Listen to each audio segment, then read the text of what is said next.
So, Warhammer 40,000, we are jumping right into that one. So you started painting them more, and you actually spent more time messing with the figurines than playing video games. That is a crazy statement for you. I haven't even started painting them yet. Literally just putting them together. Oh, because that's a whole thing. Yeah, it depends on the model. Like, in my process, this might be sad. The most recent drive I've had to get a new job is because there's one model I specifically want to get for Warhammer that's about $200. It's a really good model, but seeing that and then seeing my bank, I was like, I need a better job. I need a better job. If this is going to be a realistic hobby that I have, I need a better job than what I have right now. But yes, just putting the models together, gluing them, and like gluing magnets to them so that they can fit in my case all right. That has taken up more of my time than video gaming. If I have free time, instead of hopping on like Terraria or hopping on League of Legends, I'm like at my desk, chipping out the parts, maybe like cutting down some of the rough patches with a razor, and then gluing them together and cutting my hands in the process. Hell yeah, dude. Look at you working with your hands. Yeah. That's crazy. Yeah, I'm destroying them. All right, so tell me the process. What does it look like? What's the package look like? Like, I have zero information on Warhammer. Like, I know that there are little figurines. They're mainly made of wood. They were originally resin. They are now plastic. Oh, okay. Most of them are plastic. Gotcha.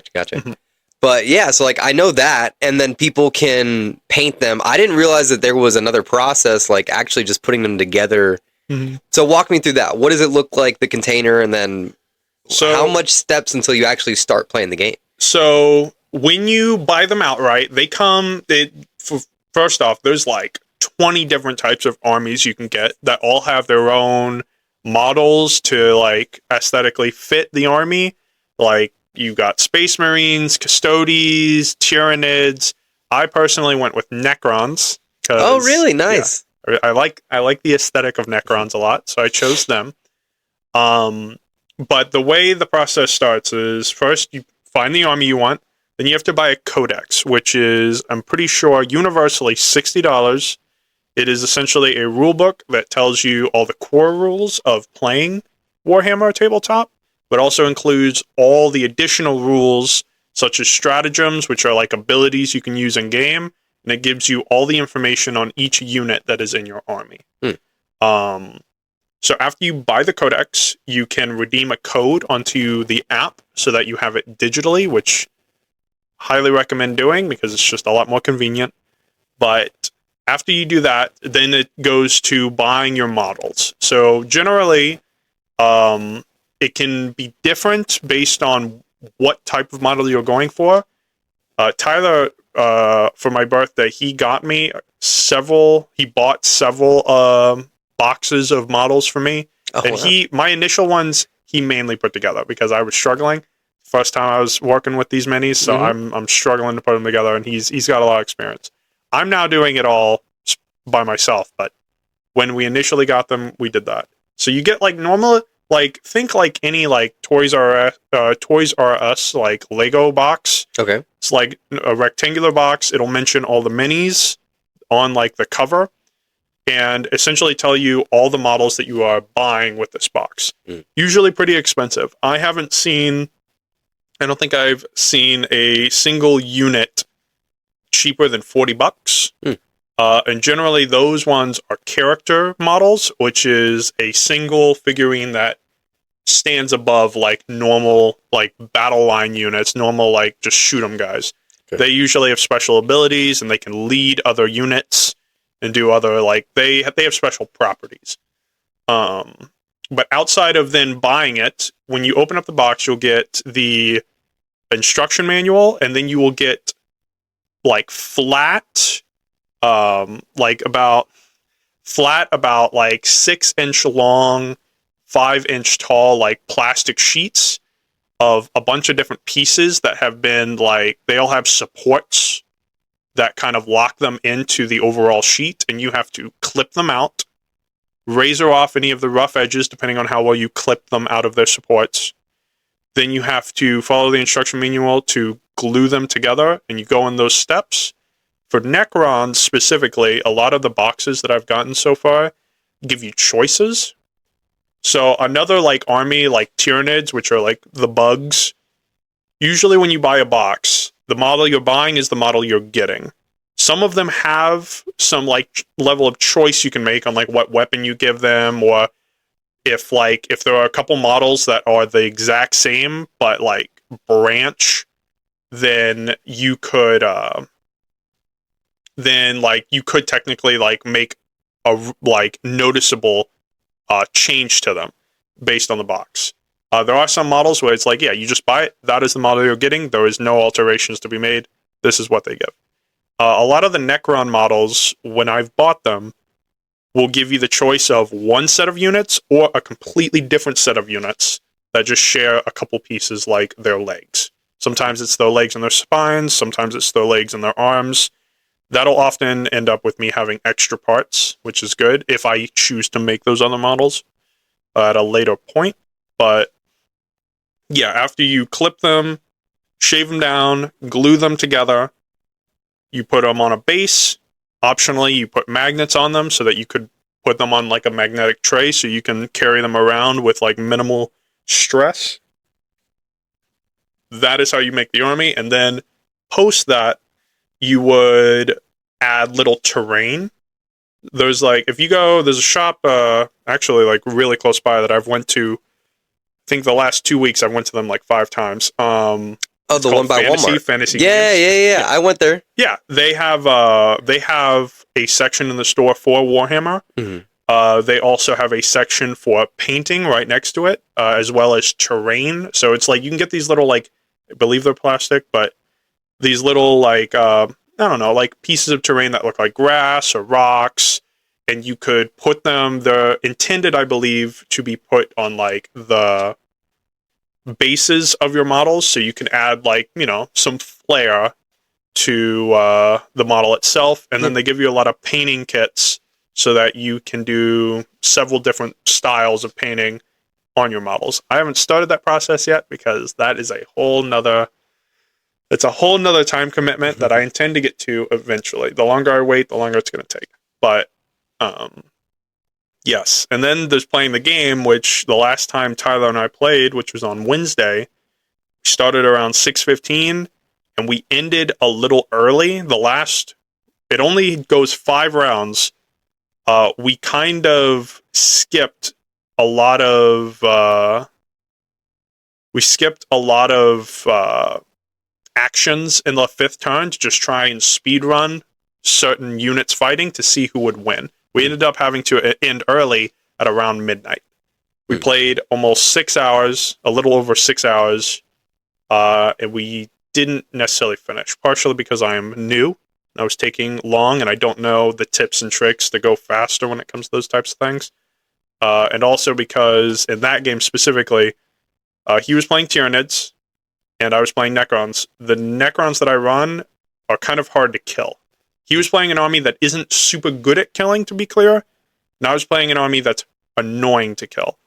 So the turns were lasting a long time because I had to keep rolling all of my units. I wasn't going down in units, so my turns just kept taking forever. But yeah, it's a lot of fun. Wouldn't recommend it for you because it's also extremely expensive. There are cheaper ways you can go about it. Like, you can buy already built models. You can buy already painted models for your army and stuff like that. And there are a lot of websites to help doing that. Like Troll Trader is a really good website that you can look up models that have either already been pre-built or pre-built and pre-painted. And they have a lot of options. But I want to build my own models, so I haven't been going about that. But really cool. Henry Cavill. Nice. Really cool Henry Cavill. I like where you ended that.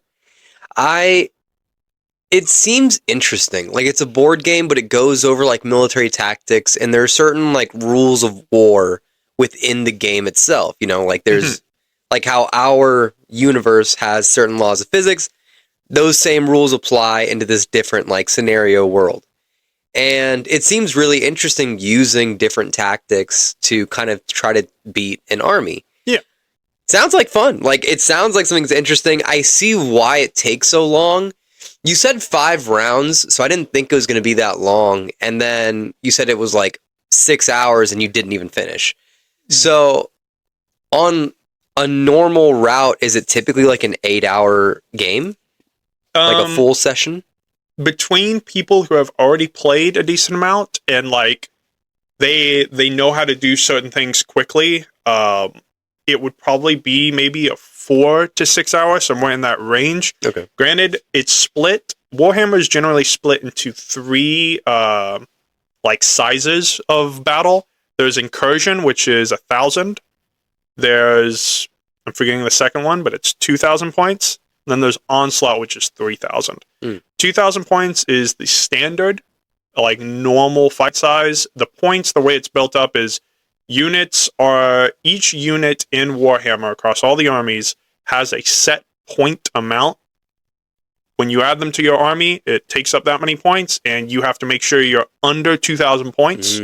Gotcha. So we were playing a 1,000 point game, which means we had the smallest cap for our army. It still took 6 hours because I'm really slow, and there were certain things I could have done faster, like rolling all my attacks together but with different dice so I could keep track mentally of all that stuff. But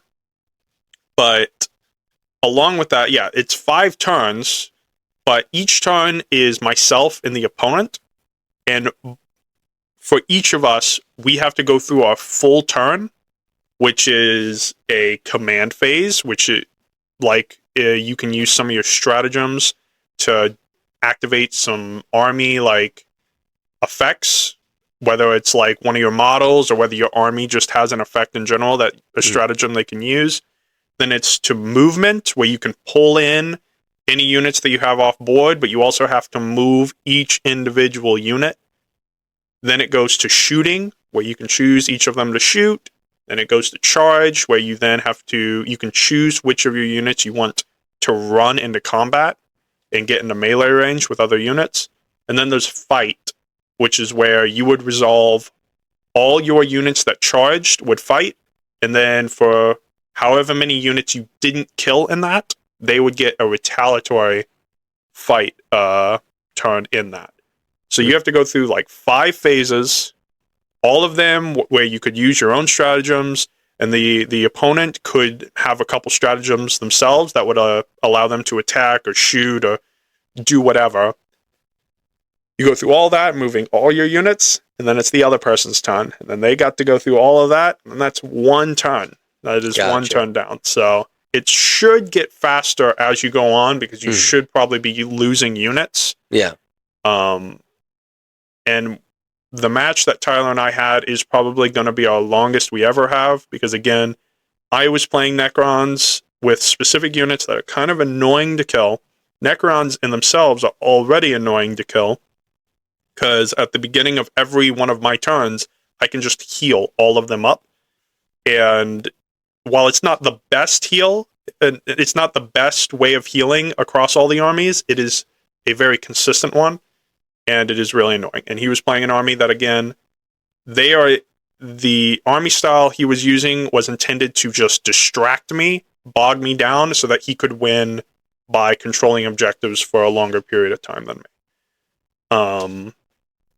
Outside of that, yes, like, hopefully 6 hours will be the longest match we ever have. Yeah, the turns, while 6 hours is a long time, like, playing Warhammer can be lengthy. And, like, if we go, I'm intending to try and get a 2,000 point army. That's way more units, way more models, which means it's going to take longer to move all of my units, roll for all of them, because there's a lot of rolling in the game, too. Depending on the model you have, some models can attack 3 times, some can only attack once. You got some special models, usually named characters, which are characters in the universe that, or in lore, that are like significant. They sometimes have like either really special abilities, or they can attack you like 12 times. And it's like, you gotta roll for all that. That's the rolling thing too. It's not just you roll to hit, and if you hit, you hit. You have to roll to hit. If you have any modifiers to make it easier, it's made easier. If the enemy has any modifiers to make it harder, it's harder. So like a Lich Guard, which is one of my favorite units, they have 3 attacks. So for each model in your unit, you roll 3 attacks. Then right next to it, it will say like 3 up to hit, which means you need a 3 or higher in order to make sure that hit actually hits. And then it goes to wound roll, which is you've made a hit. Did the hit actually damage them? So then you roll that again against a different number. That number is decided by how strong your unit is and how tough the enemy unit is. If their strength and toughness are equal, it's 4 up, 50%. If your strength is higher, it goes up by 1, so it's 3 up for you to hit. If your strength is double, it's 2 up to hit. And in the reverse, it's the same. If their toughness is higher, it's 5 up. If their toughness is double your strength, you have to roll a 6, or otherwise you do not wound them. And then even after all that, they then can roll to see if they save on the wound. There are some specific instances where some wounds you can't save on, and then there are some stratagems you can use to re-roll that stuff. There are some units that give you the ability to re-roll wound hits and hit rolls, and it's a whole thing. But yes, there's a lot of learning to it, and it's a really expensive hobby if you're trying to go the route of building all of them, painting all of them. Really expensive in money and time. Gotcha. What made you decide to commit to Warhammer? So for a while, I've been interested in the universe of Warhammer, specifically Warhammer 40k, because there is a Warhammer Fantasy, which is okay, but like, I'm not really, for at least specifically for Warhammer Fantasy, I'm not very interested in the lore of that universe. Warhammer 40k is really grim, it's really dark, not even almost, to the point where it is completely unnecessary. It is completely inefficient. It is terrible. It is suffering to suffer. But a lot of the models are cool. It's a universe that's been around for like at least 30 or 40 years. Like there's a fair amount of lore, a fair amount of stuff to learn. And it's just a really cool universe, as much as like any other universe, like Harry Potter, Aragon, all that stuff. Just a really interesting universe with a lot of different characters that you can enjoy or find enjoyment in. So I've been interested in the lore of Warhammer for like 3 or 4 months at this point. What made me cross the threshold of getting into buying models was on my birthday. Tyler bought me like maybe $200 to $300 worth of units. And he put most of them together, because super new at it, and to a degree you can mess it up. You can mess it up, and then you have to live with the fact that every time you use that model on the battlefield, they look messed up. That's because you did that. You failed to put them together correctly. But yeah, he crossed that threshold for me, and now I am in the thick of it. I am in full swing. I am committed, maybe even to a detrimental degree, but I am committed to getting the units I want and like building the army I want, which is why I'm currently building to a 2,000 point army right now. Gotcha. So how much would it cost starting from nothing to get to that 2,000? Well, the 200 or 300 that he bought me, that got me to a little over 1,000 points, like 1,050. It can depend on what units you're buying. Like, for example, the monolith I want to buy, that's worth a little over 400 points, but it is almost $200. If you were to buy smaller units that are, I think, in the 60s, I think one unit I bought recently was 65 points for about $60. I think in that idea, a monolith would be cheaper, point-wise. More points for less money. But if you were trying to hit 2,000, you are looking at probably $500 in $500 just in buying. If you're buying it strictly at like the price that Warhammer, the company, sets, Game Workshop, it's probably going to be in around the $500 range, maybe a little bit more.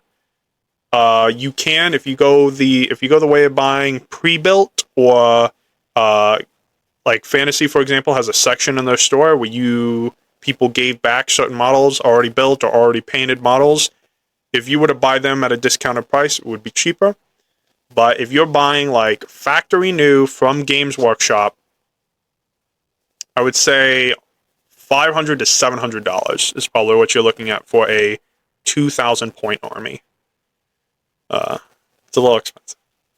Yeah, that definitely sounds pricey. Yeah, it's really interesting. I like the Warhammer storyline. Do you happen to know if Henry Cavill's part is close to like the lore that you're learning? Like, how far is what we're going to be watching with the Amazon show to what you're learning about right now?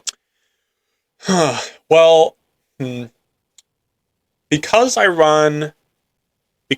running Necrons, I'm ashamed to say I don't know everything about Necrons. I probably don't even know half of the lore about Necrons, because Necrons, aside from being really cool and a really ancient like faction that has just been around way before the events of literally everything else. Okay.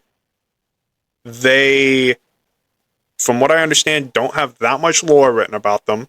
That's crazy. Okay. Because a lot of their characters, like their whole faction, is they had a war in heaven. They won it. And then they were like, we're going to go to sleep. And they went to sleep.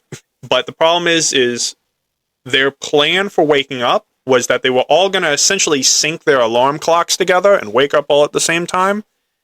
But that didn't work. So now they're just all separated, not really fully aware of where all of them are. And they're all waking up at different times. So a lot of people are asleep. Some of them are awake. And some of them are just doing their own thing right now. And a lot of the Necron characters, Necrons as a race are like really, really strong.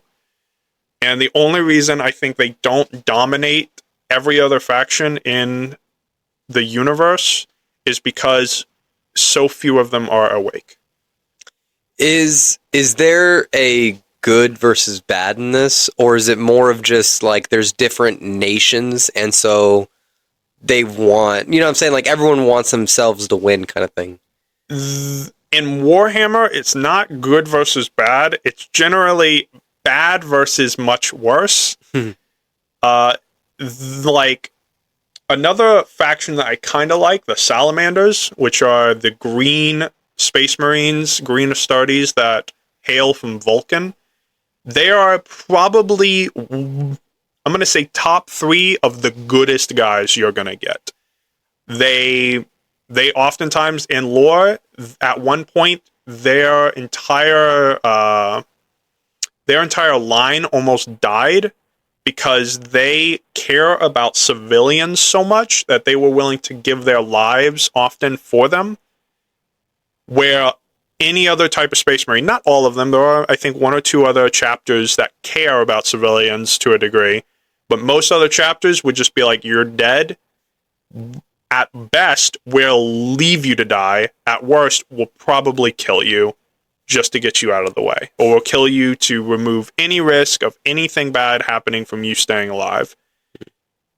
So there are very few chapters that you could ever really call good, and the Salamanders, while they're good to humanity. Yeah. They will very, very easily kill children or women or civilians in general of like an alien species. They will still do that. Salamanders are good to humanity. Necrons, a lot of Necrons are just really bad. To a degree, they'll like help humanity and stuff like that. There's been a couple instances where Necrons help other factions. But it is Warhammer. Part of the thing that I like about it is there isn't really a net good faction. There's just bad fighting, much worse. And, you know, there's a couple feel-good stories in there, but generally it's like some really bad stories. Like there's one story that I'm going to summarize because I don't know all the full details, but there was I think there's an animation about it, but there was a story about how the Empire was coming to tax weapons and ammo. And one of the worlds they went to tax ammo from was a world about to get hit by orcs. They were about to get fully slammed by orcs. They needed all the weapons and ammo they could get, but they were essentially being asked to surrender all of their weapons and ammo because the Empire needed it. They end up giving up that ammo. They gave up those weapons. I can't remember if they end up all dying or not. But the thing that makes the story suck is that the place they took all the weapons and ammo to, the people that were requesting that stuff, they were like, oh, we don't need all this. Just torch it. Just get rid of it. We don't need it. We got too much. So you can just, like, trash it all. It's just, like, Warhammer is just, like, a really dark fantasy, like, not fantasy. It's a really dark universe, and it's just, like, it's pointlessly dark at some points. Just it's pretty great. It's pretty great. It is really interesting. It kind of reminds me of Dune, very like widescape, but like Dune, Star Wars, Star Trek. It kind of comes down to like what level civilization are the groups, right? And then how wide is the universe in those different stories. I think one thing that makes Warhammer so interesting is that it's all advanced civilizations. Like they have a very long history of a race surviving and getting knowledge. But outside of that, like you said, there's no good, there's no bad. It's really just people kind of just sort of doing the best for their own civilizations, and that typically means dominating other people. So one thing I do find interesting about Warhammer is it's such a huge universe. Like, where do you even get started trying to learn about the lore? Like, that seems crazy endeavor in itself. Honestly, because of how much lore, there are a lot of factions, and depending on what faction you start with, that could decide where in the timeline you start thinking about stuff. Like, for example, Necrons. Necrons, technically, I think if, like, their history probably starts first with the War in Heaven, because that happens, I think, before all of the humanity stuff. That happens before essentially all the other races start coming into power. It's Necrons, the War in Heaven, then they all go to sleep for, I think, thousands to millions of years. I don't know the exact time frame, but they handled their business. They went to sleep, and then all of these other races just started thriving, and now they're coming back, and they're just killing a lot of people. That for specific reasons. Not some of them are evil, and they just kind of kill to kill. But otherwise, they all got their motives. If you were wanting to learn about all this stuff, I would probably say find the faction that interests you the most, whether it's just on how they look or if it's about like a tidbit of lore that you find interesting about them. I would say find a faction you want to learn about and then start listening to like YouTube lore, like lore YouTubers who like to break stuff down and just talk about the generalized history of a lot of these factions. There are a lot of books. There are some like animated shows you can watch. Oh, really? Mm-hmm. Like I didn't know there were Warhammer shows. Yeah, there are a couple animated shows. I think the one that got me, I think, the most interested, at least in the looks of Necrons, was a show called Pariah Nexus. It's not a full-fledged show. It kind of jumps around. And I think it's like 5-minute episodes or something like that from when I remember watching. It'll just be like a 5-minute segment, cut to black, like next like chapter, and it'll be like however much time later in the same like event. But that one, Pariah Nexus, stars a salamander who lands on a planet that was decimated by Necrons. A lot of people are already dead. A lot of the population is already dead. And he's just going through the city. He happens to find survivors, and as a salamander, he's like, I will pledge to protect y'all. He runs into like I can't remember the faction, but it's a battle sister, I think it is, which is a whole nother faction. They don't really look very. They don't feel as protective of civilians, so there's a little bit of like clashing there because salamanders, as good as they are to protect civilians of humanity and stuff, they are Astartes still. They will kill you as brutally as any other Astartes if that is the way it's going to go. Mm-hmm. They aren't going to pull any punches. Like, if you're something to kill, they will kill you just as much as any other Astartes will. And Astartes is That's the like nation? the Space Marines. Astartes okay. So is that like humanity, or is that just... That is... Astartes is a specific type of soldier for humanity, because there's like Custodes, which are like Astartes plus. Like, they are warriors that have literally trained for centuries. They are the top of the top. They are perfection. For a certain point, all they really did, to my understanding, was stay on Earth and protect the Emperor. They are the last line of defense, but they are the best line of defense. Like, they are, I think in lore, like, Tyranids are kind of like a locust swarm of bugs that will kind of launch themselves with gravity at planets and then just kind of consume them. They will just eat everything. They will collect that mass, and then they will go to the next planet. They also cause, like, apparently, like, people who are like psychers, who have like certain level of like mind powers and stuff like that, when a Tyranid invasion is coming, they will start hearing like bugs chittering in their mind. And then eventually, when the Tyranids get close enough, everyone on the planet starts hearing that chitter in their mind. Oh, interesting. In lore, I think like 2 Custodes have once killed millions of them. Custodes are like super, super, super top of the top. Then there's Space Marines, which are, I think, generally like, in terms of like games and shows, usually I think media will focus on them. If it's focusing on humanity, it will focus on Space Marines, because they are the, in terms of favorites, they are the rank and soldier, like, warriors in humanity. There are rank and file, like, runts, like Marines, but Space Marines are like the de facto warriors for humanity in Space Marines 2. That's probably, Henry Cavill is probably going to play a Space Marine in Astartes, as well as like Space Marine 1 and 2, the video games. They focus on Astartes.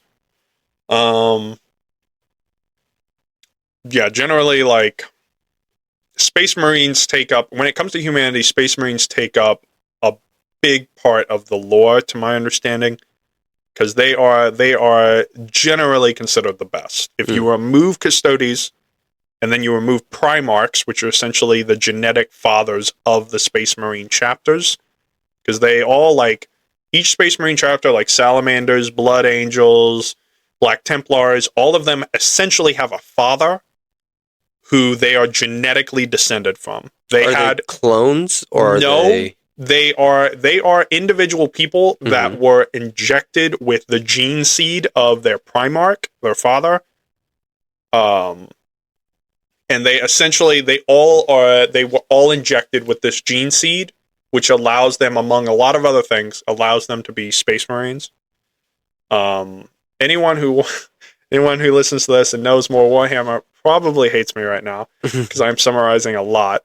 But generally, Space Marines are the baseline competent warriors, and they are probably one of the more popular things that, like, Warhammer, like, media focuses on. Gotcha. All right. There's a lot of stuff. No, yeah, but I like it. I think it's a pretty good understanding of, like, where to start. You threw out more than a few different names, so, like, people know kind of who to really start with, and then from there, like you said, just jump right into the lore. Is there anything that you wish that you knew before getting in?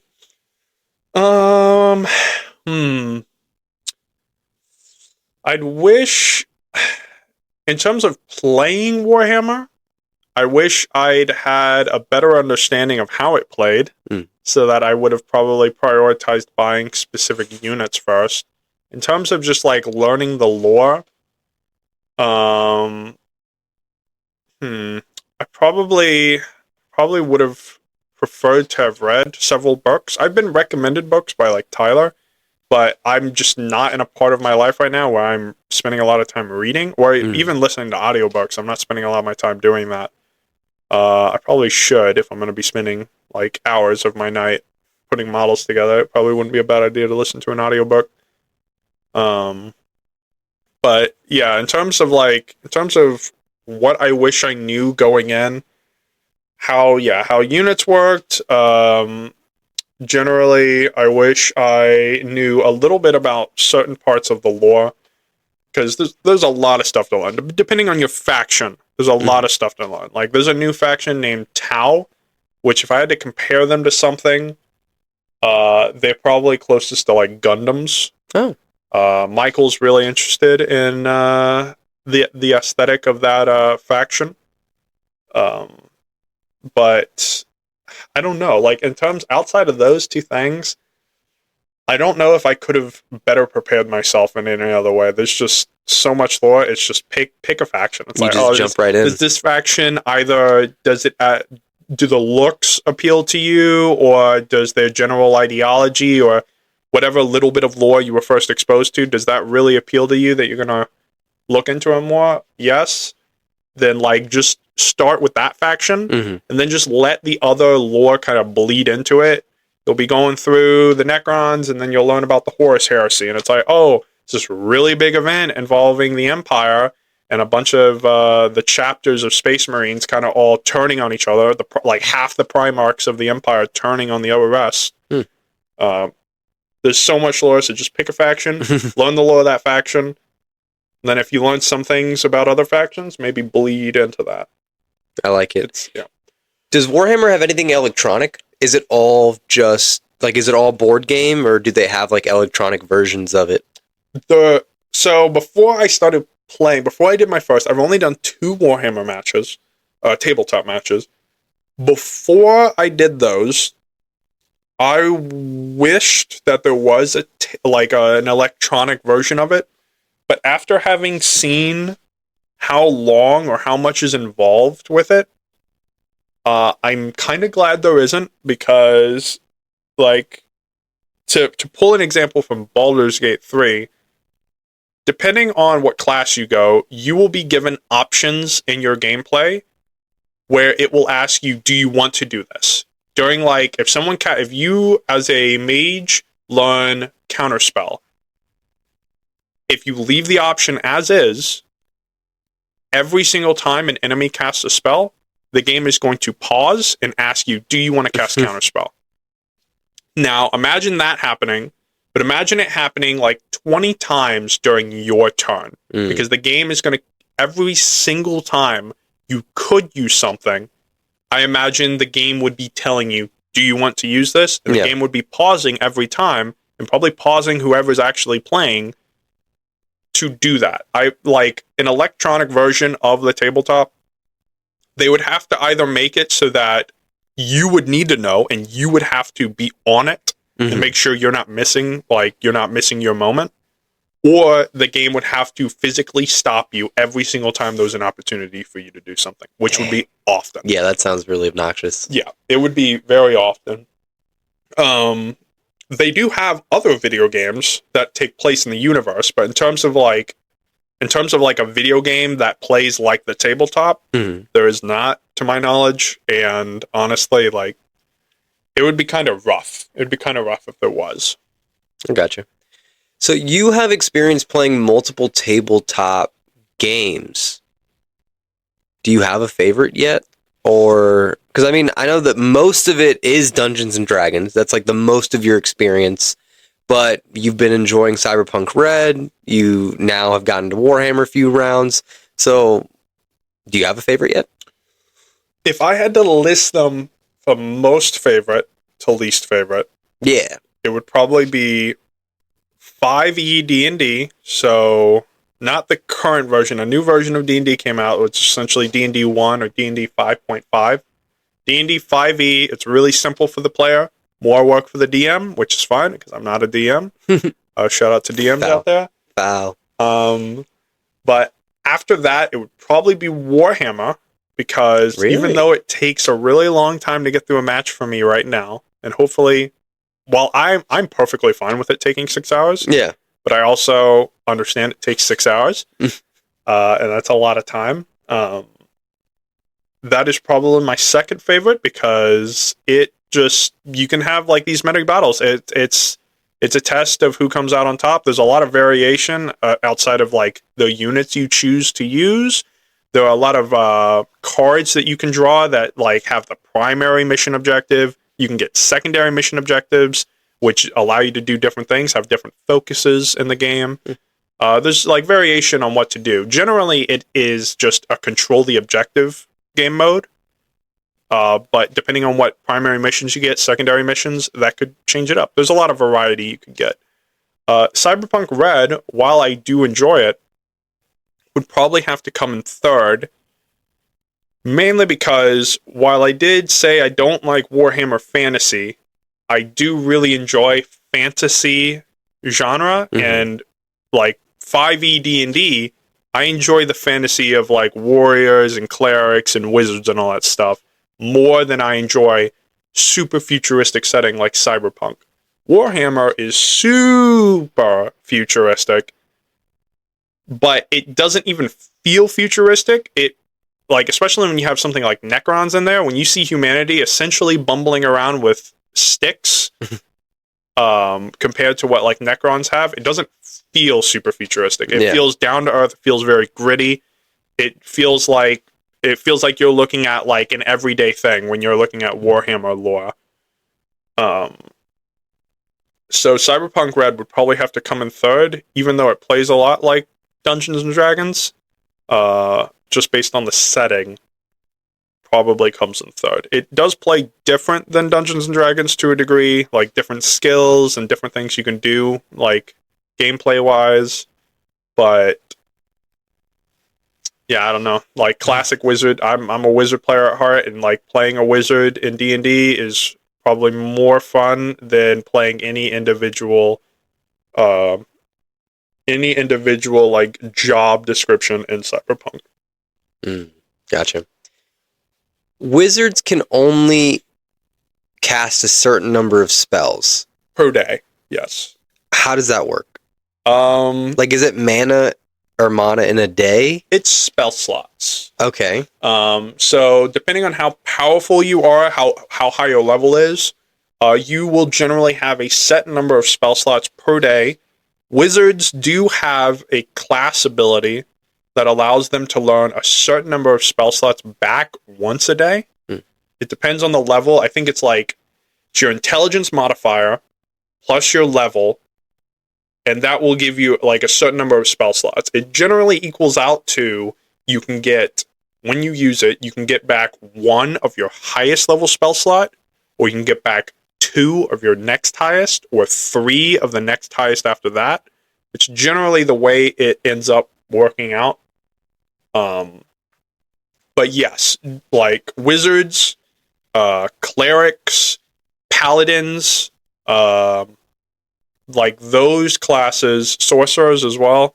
Actually, sorcerers not really, sorry. They do have, their class allows them to get spell slots back a little bit easier, but like a lot of those classes, it's once a day, which means you have to ration your spells. If you're in a combat, or if you're trying to figure out a puzzle, or otherwise you're just trying to do something that a spell would help, you have to think about the fact that in the current day, if I use this spell slot, am I going to need my spell slots later? There are cantrips you can use, which get more powerful as you level, that don't cost any spell slots. But at the end of the day, they are cantrips. I don't know what that is. Yeah, sorry. They're essentially level 0 spells. They can be cast for free, but generally they do really small things. It's either they do there's Ignis, which is Firebolt, which is you literally shooting a small ball of fire.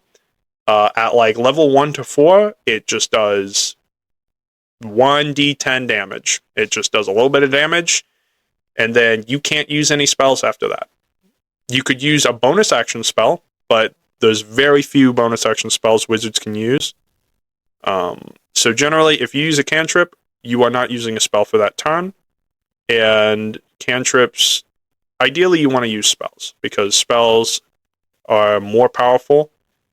They're just finite per turn. That's generally the balance around spellcasters, though, is balancing how many spells they have in any given fight. And the spells you learn have their own spell slots. Like, at level 5, you unlock, as a wizard, you unlock 2 level 3 spell slots. Sorry. You unlock 1 spell slot. You unlock 2 spells as a wizard. You can learn 2, but you only have 1 slot. So if you use a level 3 slot spell, if you use a level 3 spell, you lose the level 3 slot. You could use your class ability to get it back. Outside of combat, you could use that. But outside of that, you would have to wait until the next in-game day to use a level 3 slot. How do you track in-game days? It's generally like it goes by like the flow of whatever's happening, like for the DM and the players. If the players decide, like, let's say it's 4 p.m., but we've decided we've done essentially everything we're going to do, and for the job we're doing, we have to wait till tomorrow. We'll maybe go shopping if we have time to do that, or we'll shoot the shit, like do something in character, like go to a carnival or something, do something. And then when we've, as players, have decided that's all we're thinking of doing today, we'll say we're turning in for the night, and unless the DM ends up hitting us with some kind of ambush at like 12 at night, we'll generally do a long rest. We'll get back all our resources that you get back from a long rest, like you get all your HP back, you get all your spell slots back. Yeah, it's like by the campfire. Yeah, 100%. It's exactly like that. Yeah, you finish a long rest and you're good. There are some, like a warlock, for example, gets their spell slots back on a short rest. So right after a combat, if they take a 10, 15-minute break, they get their spell slots back. They get far fewer spell slots, and the spells that they are privy to are generally more exclusive to them. And their class plays a lot differently. Like, one of their best actions they could take is using a cantrip, because they get, unless other classes take like special feats, which you get very few of, unless they go out of their way to do something very specific, warlocks are the only ones that have access to a cantrip called Eldritch Blast, which is also different in how it levels up. Like Firebolt for a wizard and anyone else who uses it, it's 1d10. When you get level 5, it's 2d10. I think it's level 11, it's 3d10. And then like at level 17, I think, it's 4d10. With Eldritch Blast, it doesn't just go up in damage, you get 4 beams, which means you could shoot 4d10 beams at one person. You'd have to roll for all of them. With something like Ignite, your 4d10 damage, if you roll and miss, you miss. Now, generally, at that point, you're likely hitting, but you roll once, one attack, 4d10 damage, which with Eldritch Blast, you're rolling 4 times to see if you can hit. So you could 4d10 damage one person, or you could choose, I'm going to hit 4 people with 1 Eldritch Blast. Plays a little bit differently, and warlocks are built around Eldritch Blast being really, really good for them.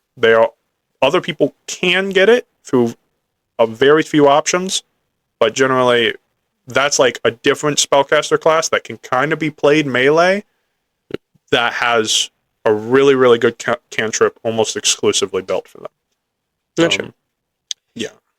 If you were going to create me a character, it's like Session 0 style. Yeah. What would you do? So first, I would probably give you access to my D&D Beyond app, because that helps streamline making a character a lot easier. It would help prevent me from accidentally skipping steps, but it would also allow you to make your character in a reasonable order. So outside of first giving you access to that, we would end up choosing your race to figure out what race you want to be.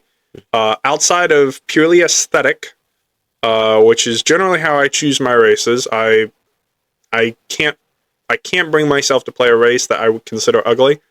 But outside of that, we would pick your race. A lot of races will usually come with some kind of racial trait, makes them unique. Like, for example, half-elves generally get, they generally get a racial trait for their charisma.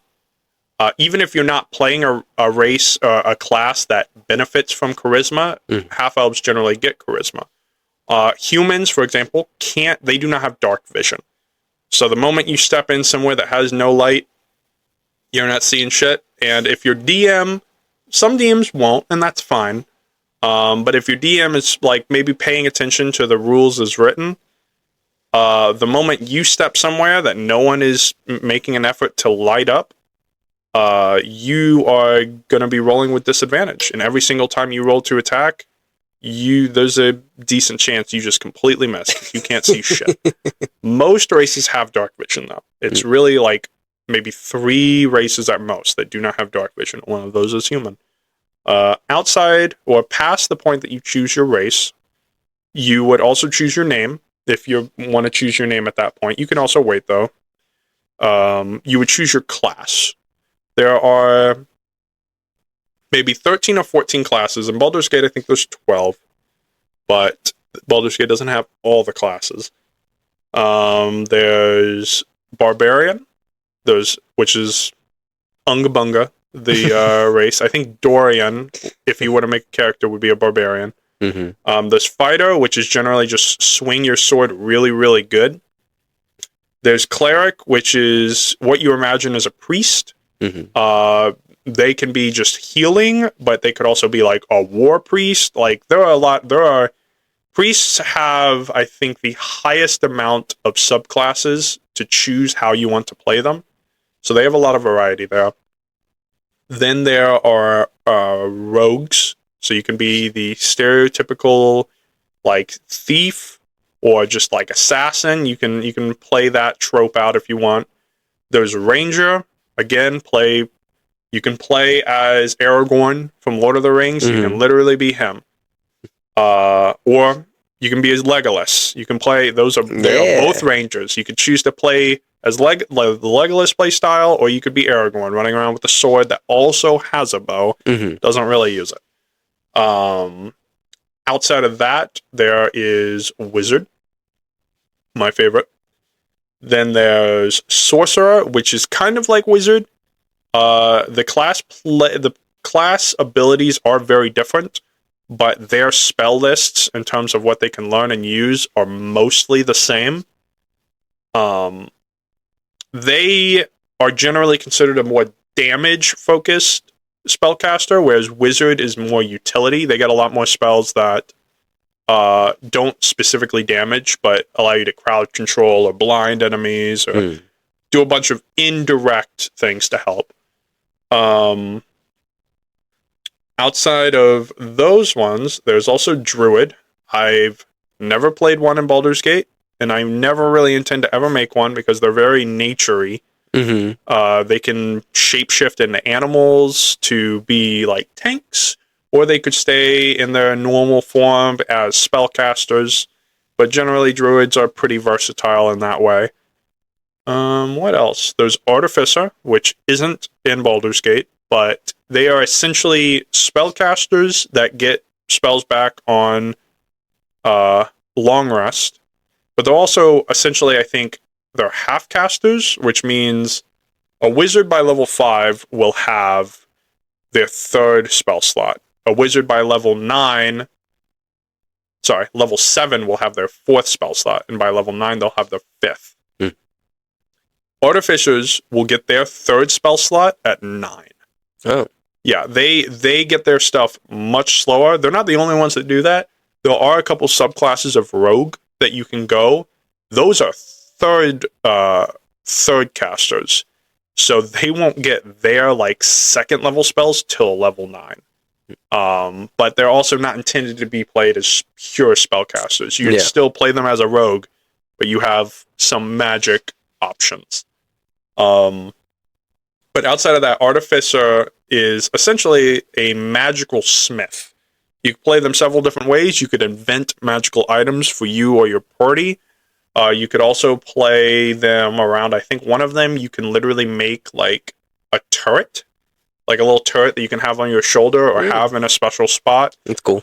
Yeah, they're pretty cool. They're essentially magic smiths, like how you would essentially imagine like elvish smiths to be in Lord of the Rings, or maybe even dwarvish smiths. Like they're really supposed to be really good at what they do, to the point of like they can make magical items and such. There is definitely a class I'm forgetting right now. There's Warlock, which they get their spells on short rests and long rests, but they are definitely more cantrip focused. They get some really unique spells that they can cast. Some utility, some just straight damage. Some they can like literally summon demons as little minions. But generally you either play them exclusively with focusing on your Eldritch Blast cantrip, or you could play them as kind of like a secondary front line where they're up in front, but maybe not taking all the damage. I feel like there's always one class I am forgetting. Well,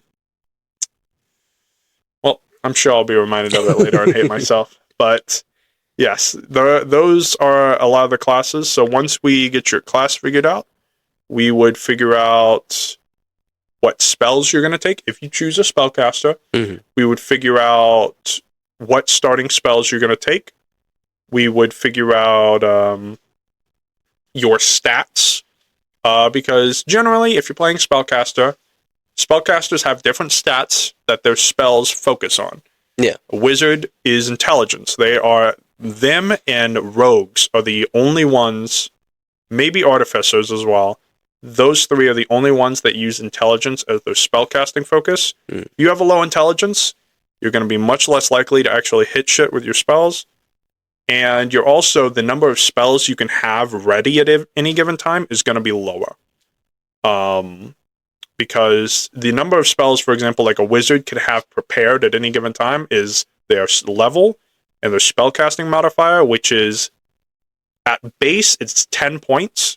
If you have 12, you have a modifier of 1. If you have 14, modifier of 2. And that can go all the way up to 20. Some stats have higher caps under specific circumstances. Generally, 20 is the cap, with a modifier of 5. If you are playing a level 5 wizard with 20 intelligence, you can have 10 spells prepared at any given time, which is really good.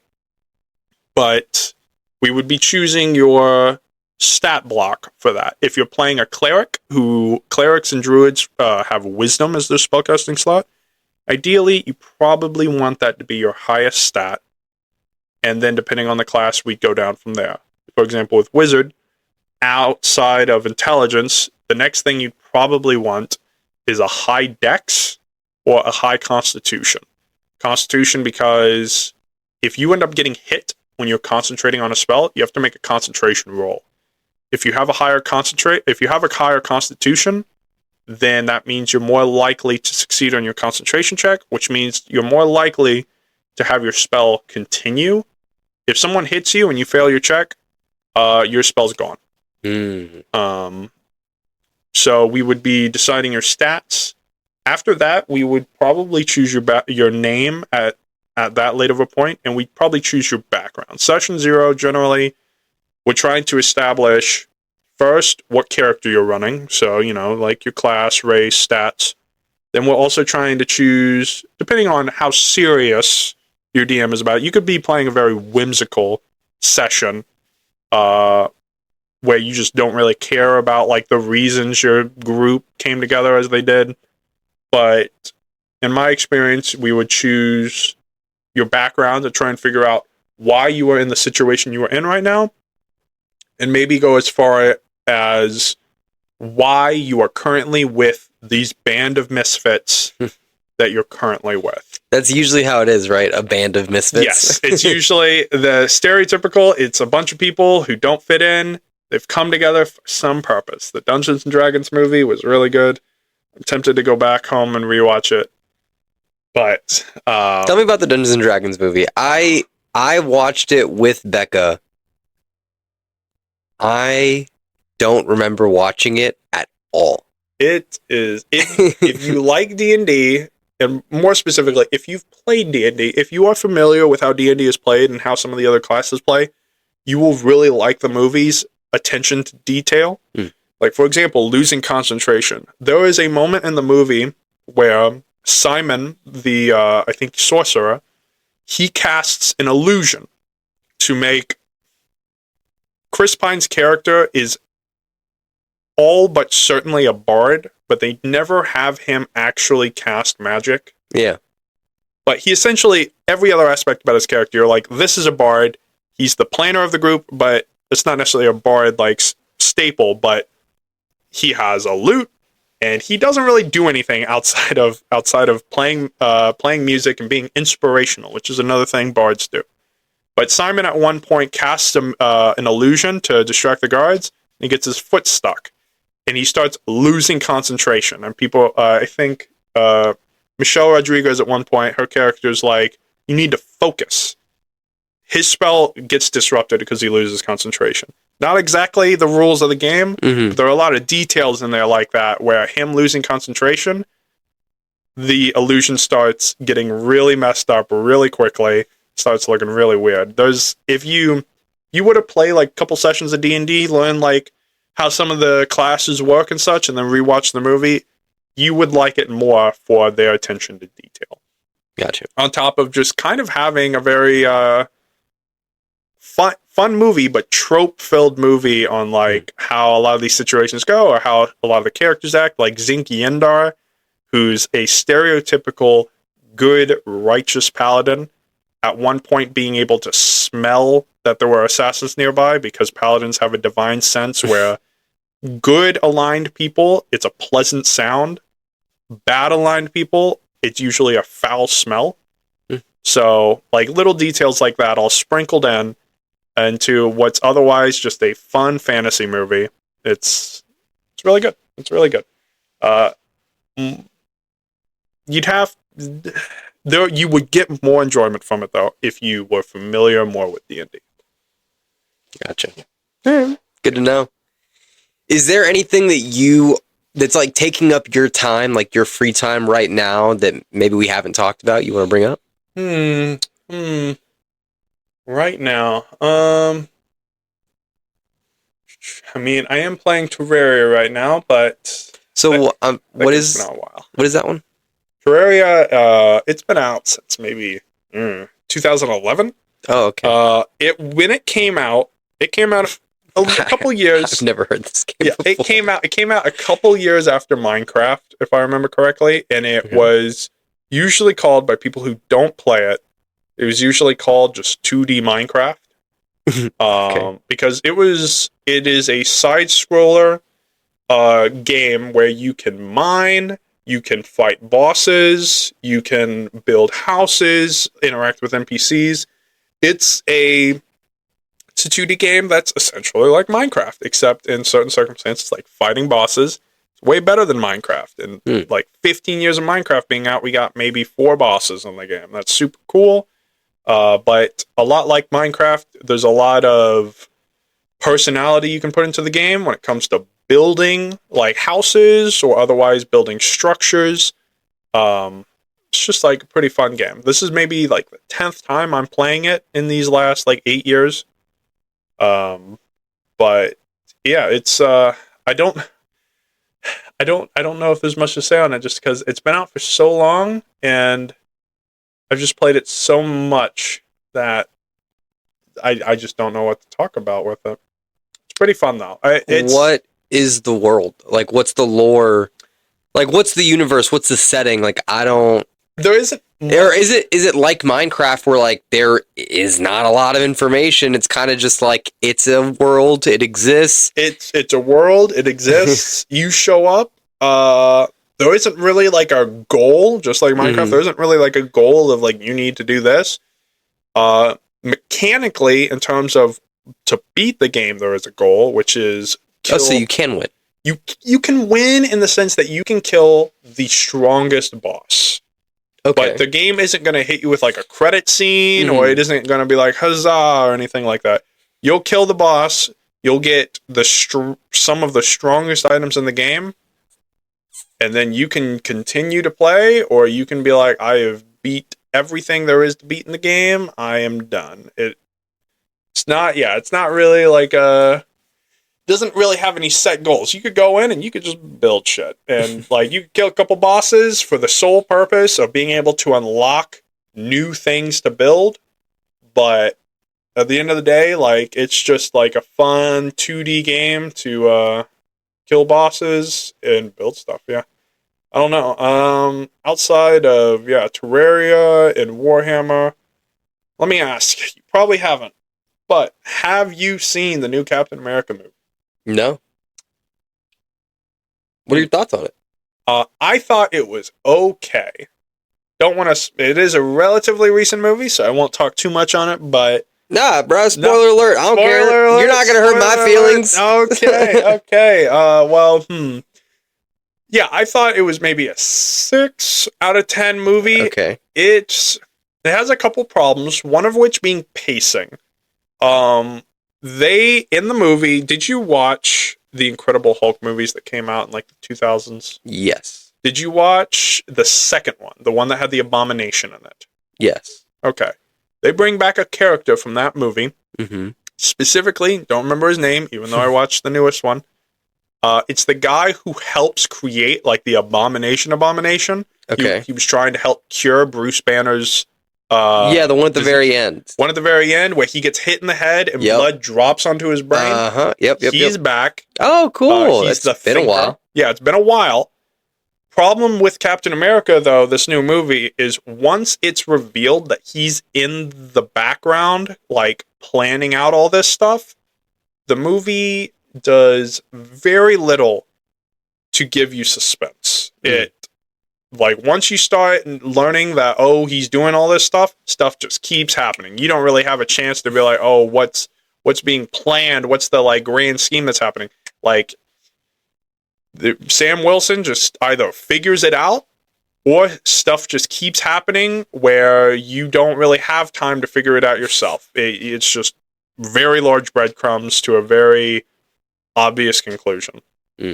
And the other thing, too, is they replaced the actor of Ross, which he was the general in the Incredible Hulk movies. He was Ross is more than the Incredible Hulk guy, I think, in the universe and like the comics and all that stuff, but most associated in the MCU, he's most associated with the Hulk.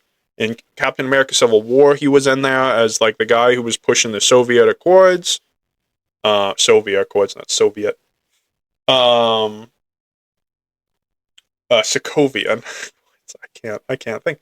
But the actor was replaced by Harrison Ford this time.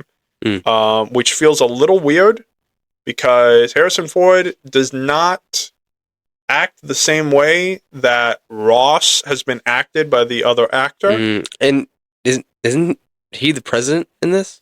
Yes. Okay, yeah. Now the thing is that I don't necessarily have a problem with him being replaced because as I've seen on screen, I can't imagine the previous actor of Ross acting in the range that was probably requested for this movie. Spoiler alert, Red Hulk's in the movie. If you've seen the trailer, it would have already. Yeah, that's him, right? Yeah, like that's him. The present. Yeah. There's a lot of anger that is supposed to come from like Ross in this. In the movie, the thinker, Ross starts realizing that he's going to be dying. He's having heart problems. And they do, in my opinion, give him a good reason to make some bad decisions. Now, there were some bad decisions made that were maybe outside of his control or were inside of his control, and he shouldn't have made them, and they were mistakes. But he wants to stay alive because his daughter, Betty, they are not on good terms right now. And he wants to live long enough to prove that he is a better person and to spend more time with her. Yeah. So he imprisons the Thinker for 16 years. At one point, the Thinker literally says, I've been in prison for 16 years, which might be a nod to the fact, I haven't actually looked it up, but it feels like the movie he was last in was about 16 years ago. He was imprisoned for 16 years by Ross, and Ross had him essentially making pills that would help heal his heart, keep him alive. But while the Thinker was doing that, he was also injecting more and more gamma radiation into the pills until, slowly but surely, Ross was essentially having a situation where if he got really mad or really stressed out and furious, he started turning into Red Hulk. Part of the things that don't make this movie good, outside of almost a complete lack of suspense, the movie just, again, moves too quickly.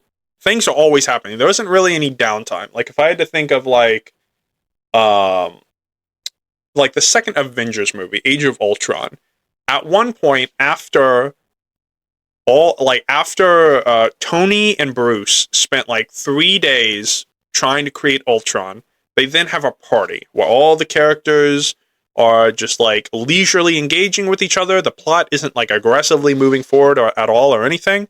They're just hanging out, having a good time. Mm-hmm. And meanwhile, they're throwing in a scene or two of Ultron turning on and doing stuff, but it's leaving you in suspense. Yeah. They're having a good time, and it's not aggressively moving the plot forward. That's an element of what I would have liked to have seen in this new Captain America movie. In this new one, something happens, they maybe take 2 minutes to be like, oh my god, this just happened. And then something new happens. Or, after something happens, they take 1 or 2 minutes and they're like, this is exactly what he's planning to do. We jump cut to them being in the next area, doing the next thing. It's like, the movie doesn't feel like it takes a break at any point to just have the characters sit in it. Yeah, sit in the moment and kind of just have the characters express themselves. This doesn't feel like this movie took enough opportunities to do so. And outside of that, it just, I don't know. It feels a little weird just because the Thinker comes up with a method of brainwashing that is probably the least believable so far.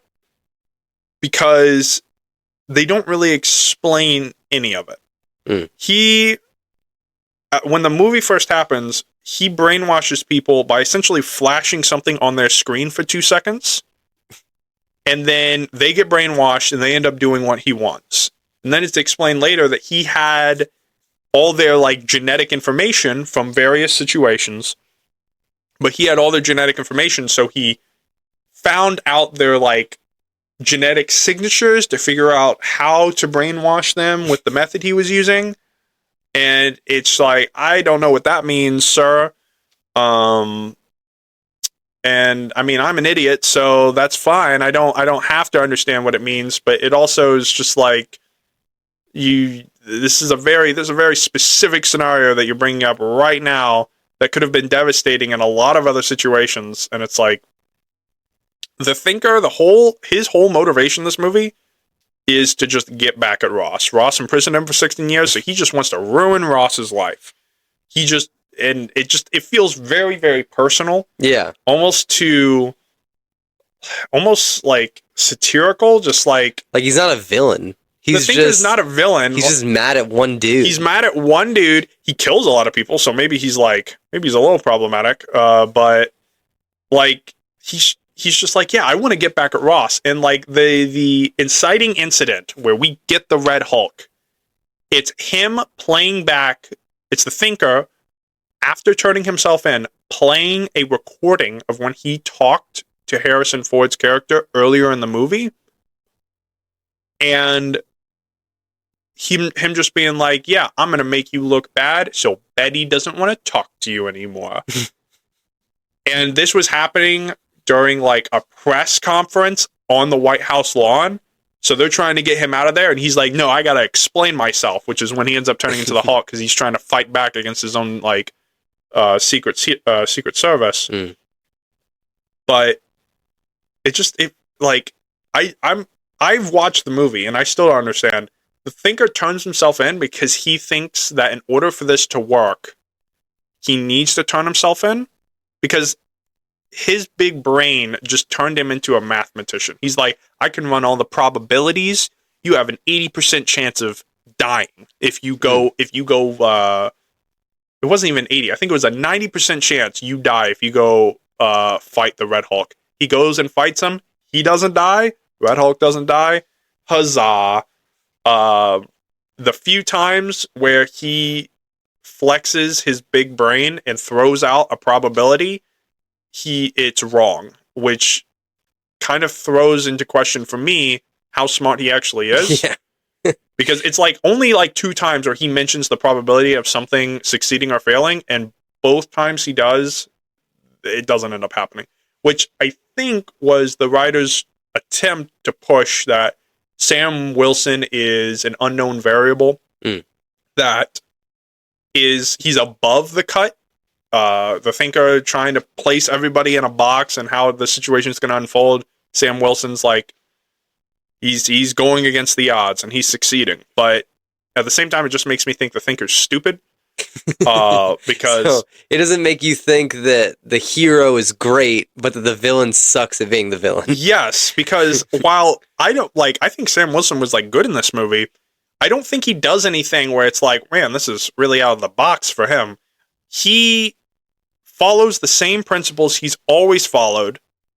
There was maybe one instance where you could say maybe Sam was acting a little different here, and it was this just brings in another thing. And all the other like past MCU movies, whenever they got to get somewhere, they usually take like a Quinjet or a helicopter.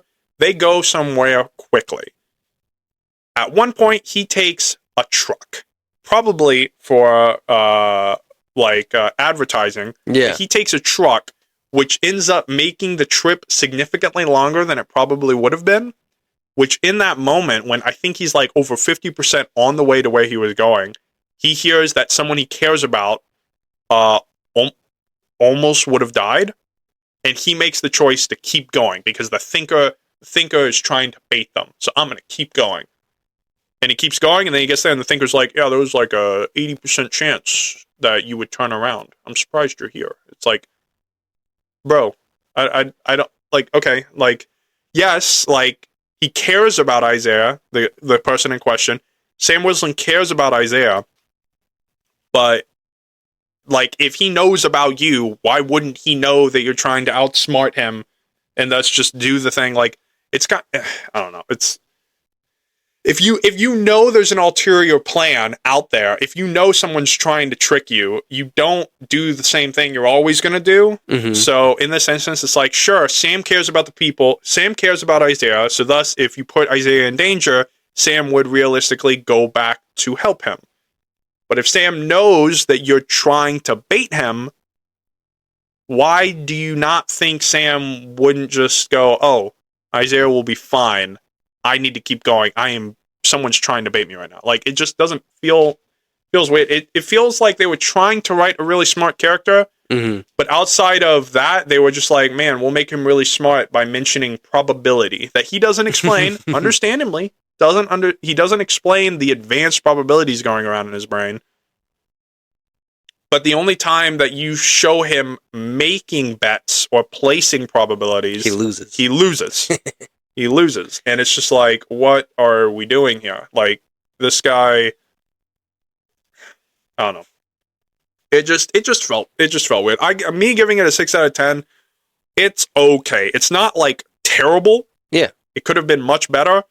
And I'm a little bit nostalgia baited because they brought the Thinker back after 16 years of him not being in the MCU. Yeah. And they brought Isaiah, who is a character. If you watched Falcon and the Winter Soldier, did you watch that show at all? Yes. Isaiah is a character in that show. Oh yeah. He was the black super soldier that was experimented on for 30 years. He after that show, Sam Wilson. Oh, Power Man? Was it Power Man? I don't know. Bucky introduced Sam to him. Yeah, Power Man. Was it Power Man? Okay. Apparently, after that show, Sam Wilson put a noticeable effort into. I think they got Isaiah in the museum as like the second super soldier, and he essentially got Isaiah the recognition, some of the recognition he deserved. So Isaiah has more of a spotlight and he has more of a presence in this movie. So them bringing Isaiah back for that show was cool. Them bringing the Thinker in from the Hulk movie was cool, which is what gave it a bump up. They have Bucky in there for 2 minutes. Oh, really? He's not in it very long? He's not in it for very long, and the position that he is going for, spoiler, running for Congress, doesn't really make sense to me because there's a Thunderbolts movie coming out where he's gonna be running alongside, like, can't remember her name, but Natasha Romanoff's sister, Black Widow's sister. Yep. Running alongside, like, Captain Agent, I think his name is, the previous Captain America. Oh, not Taskmaster, but Taskmaster is in it.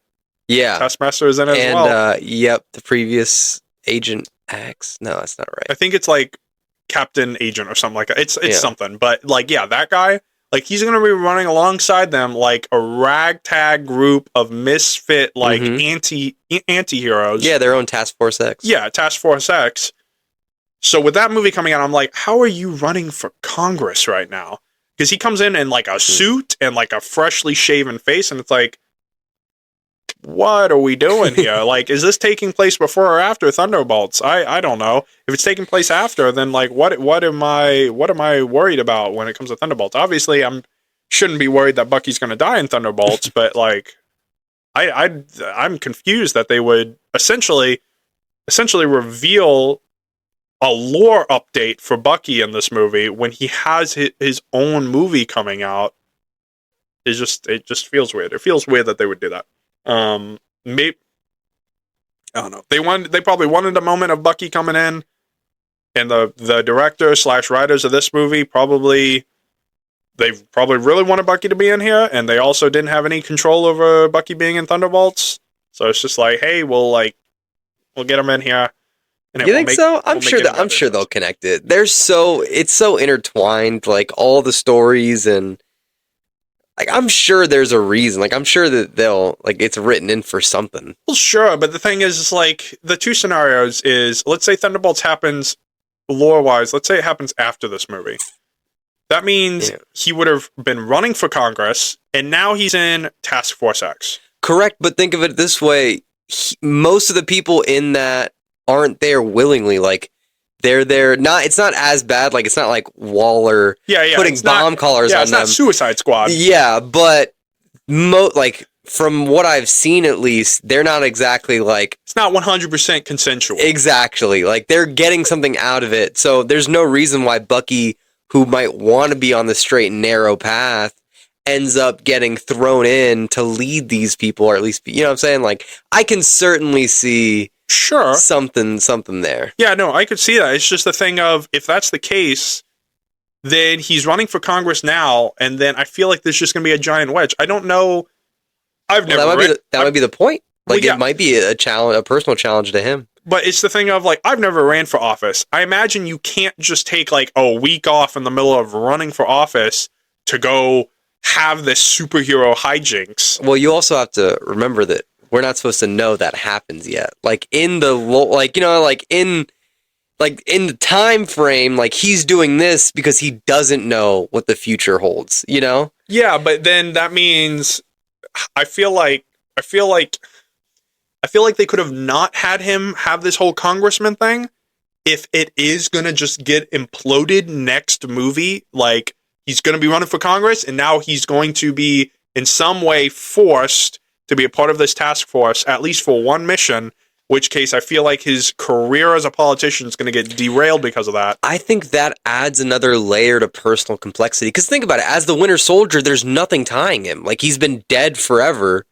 He has no tie to, like, the world. This is, from what I've seen, this is the first job, you know, I say that like quotes, that he's had.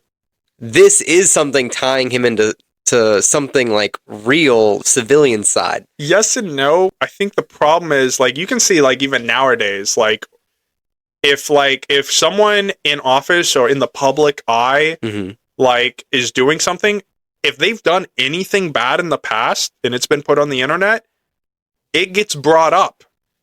I feel like Bucky the Winter Soldier probably shouldn't run for office. Oh, I definitely agree with that. There's any number of people who could be like, hey guys, this guy, even if they don't even have to be like, he's not the same guy anymore. They could just be like, this guy has killed a lot of people. This guy killed Tony's parents. This guy killed a bunch of people. They could say literally anything. And even if they only had like 1% of the knowledge, if they knew he was the Winter Soldier and killed at least one person, they just have to say that, then a bunch of people will believe it, and a bunch more people will try and look into it. And it's just like, the thing is, they technically could trace it, because in Captain America Winter Soldier, Natasha at one point leaks all the information from S.H.I.E.L.D. onto the internet, exposing herself and likely exposing any information they had on the Winter Soldier. So it's like, if he runs for office, somebody just needs to be like, this guy used to be an assassin who killed a lot of innocent people, and then that just trashes his image. He won't make it anyway. They could just do that. For sure. That's definitely a route that they probably could go. Yeah. It is added complexity to his character. I agree, and I do like that. I just don't know if I'll like it if it's like 1 second. It's I like, got you. Yeah, like it's not a real. Yeah. There's no real risk because it's already kind of thrown away. This movie makes the reveal he's a congressman, and then the next movie that I think is probably coming out in the next month or two, I don't remember, but I've seen too many trailers for it to be coming out later than that. This next movie that's going to be coming out really soon might immediately do away with it, and it's like, that was 5 seconds where this guy tried to be on the straight and narrow, and now he's in a black team, like, undercover, just, I don't know, like, I don't know. I feel like they really wanted Bucky in this movie, so they had to give him a reason to be around. And he was in a nice suit. He looked slick. And next movie, he's gonna have on his normal get up, and he's gonna be punching stuff as usual. I don't know. Outside of that, they gave in my mind, a plausible reason for why Sam Wilson was able to take on Red Hulk for as long as he was. Spoiler alert, gets his ass beat to a degree. But they end up talking it out like a couple of reasonable gentlemen. And that's another thing for why I think the Thinker is stupid. Sam Wilson, in Falcon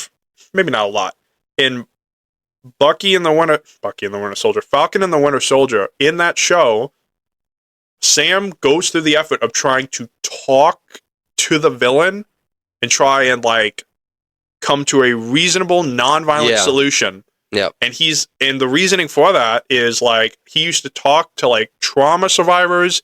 He has experience trying to talk people down, talk them to a conclusion. He has experience doing that, and he has shown that when possible, that is the route he will choose. So I don't know what the Thinker was thinking. The probability wasn't there. The probability. It's like, okay, was the probability hinging on Ross not caring about his daughter? Because even though he's in Hulk form, I understand maybe he has less control, and maybe, like, even if he cares about his daughter, his own inhibitions will keep him Red Hulk. But after Sam exhausts his ability to fight, he's like, look, you earlier in this movie, for some reason, told me heart to heart why you were trying to do better, because you want to talk to your daughter again, and you want her to be proud of you. So let's calm down. Let's finish this. Show Betty you are a changed man. And then he de-hulks, and that is the end of that scene. End scene. End scene. And he does get to see his daughter again. Hooray. They got the same actress from those movies, which is awesome. Nice. But again, it's like, okay, what did Sam do here that he normally doesn't do? Nothing. He did a little bit of fighting when he was trying to lead Hulk away from the White House. And then when the Hulk wasn't like coming at him, he tried to talk like he does. Ross, who cares about his daughter, de-hulked in an effort to prove to his daughter that he was a better person. The Thinker is aware that he wants to be better in his daughter's eyes. Yeah. What happened here that was against expectations? Probabilities. It like, I feel like I'm an idiot. Okay, look, I don't think I could write a better script. I don't. But when seeing how the Thinker is written here, it feels like that situation where people are trying to write a smarter character than them, but they don't know how to write them intelligently. Yeah. So they just throw in the probability, and it's like, oh my God, that sounds really smart, until he's wrong every time. You don't show him flexing his intelligence. Like, the few times he was right or he did something the way he wanted to do, it wasn't really through probability. Like, he was just like, yeah, I brainwashed him through some other intelligence that I have, which is fine, except that intelligence feels like bullshit, because you're essentially just like giving him an epilepsy like flash, and then they're like acting differently and acting very robotic, and then they do what you want, and they don't remember what they were doing. It's just like, what are we doing here? The moment he runs into the main character, he gets dumber. That's just like how it goes. As soon as him and Sam Wilson come face to face, feels like every probability he like makes just goes down the shitter, and it's like, what are we doing? I don't know. It just feels very wasted, because again, the Thinker turns himself in, because at the end of the movie, he's like, he tries to incite a war. That's the other thing that gave me nostalgia points. Did you watch Eternals? Yes. They bring up a MacGuffin, really. It's not super important to the plot of this movie, but there's almost a war started because Ross was trying to start a treaty with Japan, India, and I think the French, to all universally agree that they are going to share in the corpse of that Celestial, because they discovered inside the Celestial a rare metal called adamantium. Oh, interesting. Okay. So Ross was doing his damnedest throughout the movie to try and get the other countries to come together so that they could all equally share in the adamantium, rather than one of the countries claiming it all for themselves. Because they bring up vibranium being mostly in the hands of an isolationist country. And like, that's a fair example. The vibranium is almost entirely off the market because they're not sharing it. So Ross is like, let's get our hands all on adamantium so we can all improve. It's a win-win for everybody. No one's hogging it. Problem is, the Thinker does a couple things that throws like Japan off of the agreement. And then Ross, like, they're rushing their fleets there at one point. The Thinker mind controls 2 like jet pilots, and they start shooting on the Japan fleet and stuff. Like, bunch of stuff happens. Yeah. But after Sam thwarts the attempted like war start, which there was a false alarm. Ross was like freaking the fuck out on the ship and started turning into the Red Hulk, but then didn't, because the situation got resolved. And the Thinker after that is like, for this next step to work, I have to turn myself in. And I'm just like, why? Like, the president learns before he goes on stage, he learns that the Thinker is captured, so maybe he lets his guard down so that then when the Thinker releases that audio, he wasn't mentally prepared for it, and that's why he gets like really angry. Yeah. Maybe that's the reason. But I don't know if that I don't know, like, again, the movie outside of probability, it doesn't really give a good justification for why he needed to turn himself in. Yeah. Maybe that is just the point, to lower Ross's guard so that he is caught completely off guard with this. But I feel like also just releasing that, I feel like the events would have played out the same anyway. So it's just like, they brought this villain back after 16 years. I don't think they used him very well. And then they made sure he got captured by the end of the movie so that he wasn't out in the wild for future movies. They know where he is now. And bada bing, bada boom. What's the next big thing with Marvel? Like, do we have another, like, multi-dimensional villain right now? Like, are they... I don't know what's going on with them. Like, what's the plan? So, you know? Originally, I think it was supposed to be Kang. I don't know if that's fully scrapped or not. That's completely gone. It's completely gone? They're done with... Cooked. They couldn't do anything with him. They completely gave up on it. Okay, well, with that being given up, I think the next thing is Doomsday with Robert Downey Jr. Did you see that reveal? Oh, yes. Yep. That's what it was. Victor Von Braun. Victor Von Doom, I think. Von Doom. I don't know. He's, I think, going to be the next big thing, which Doom, I think, in the comics and stuff, he's a big baddie. He's almost as smart as Reed Richards, but more powerful, I think. I don't fucking know. I love he was a Sorcerer Supreme for a while there. I think in one comic run, maybe, I don't know, like, I'm a fan, as stupid as it is for hardcore comic book fans. I really liked the original 2000s Fantastic Four movies. I liked the first one more than the second, but I really liked those. I thought it was solid. Yeah, people hated the Fantastic Four. Yeah. Hated them. Yeah, I thought it was fine. I don't know. Like, people have a right to their own opinions, and that's fine. But I know that you think people's opinions are dumb, and it's hilarious. I do, and I'm trying to be very decent right now because I don't know. At the end of the day, people having a low opinion on that movie, I don't give a fuck, because it's based on their own opinions about how well the comics were. And there are plenty of terrible comics, and you can cherry pick good comic.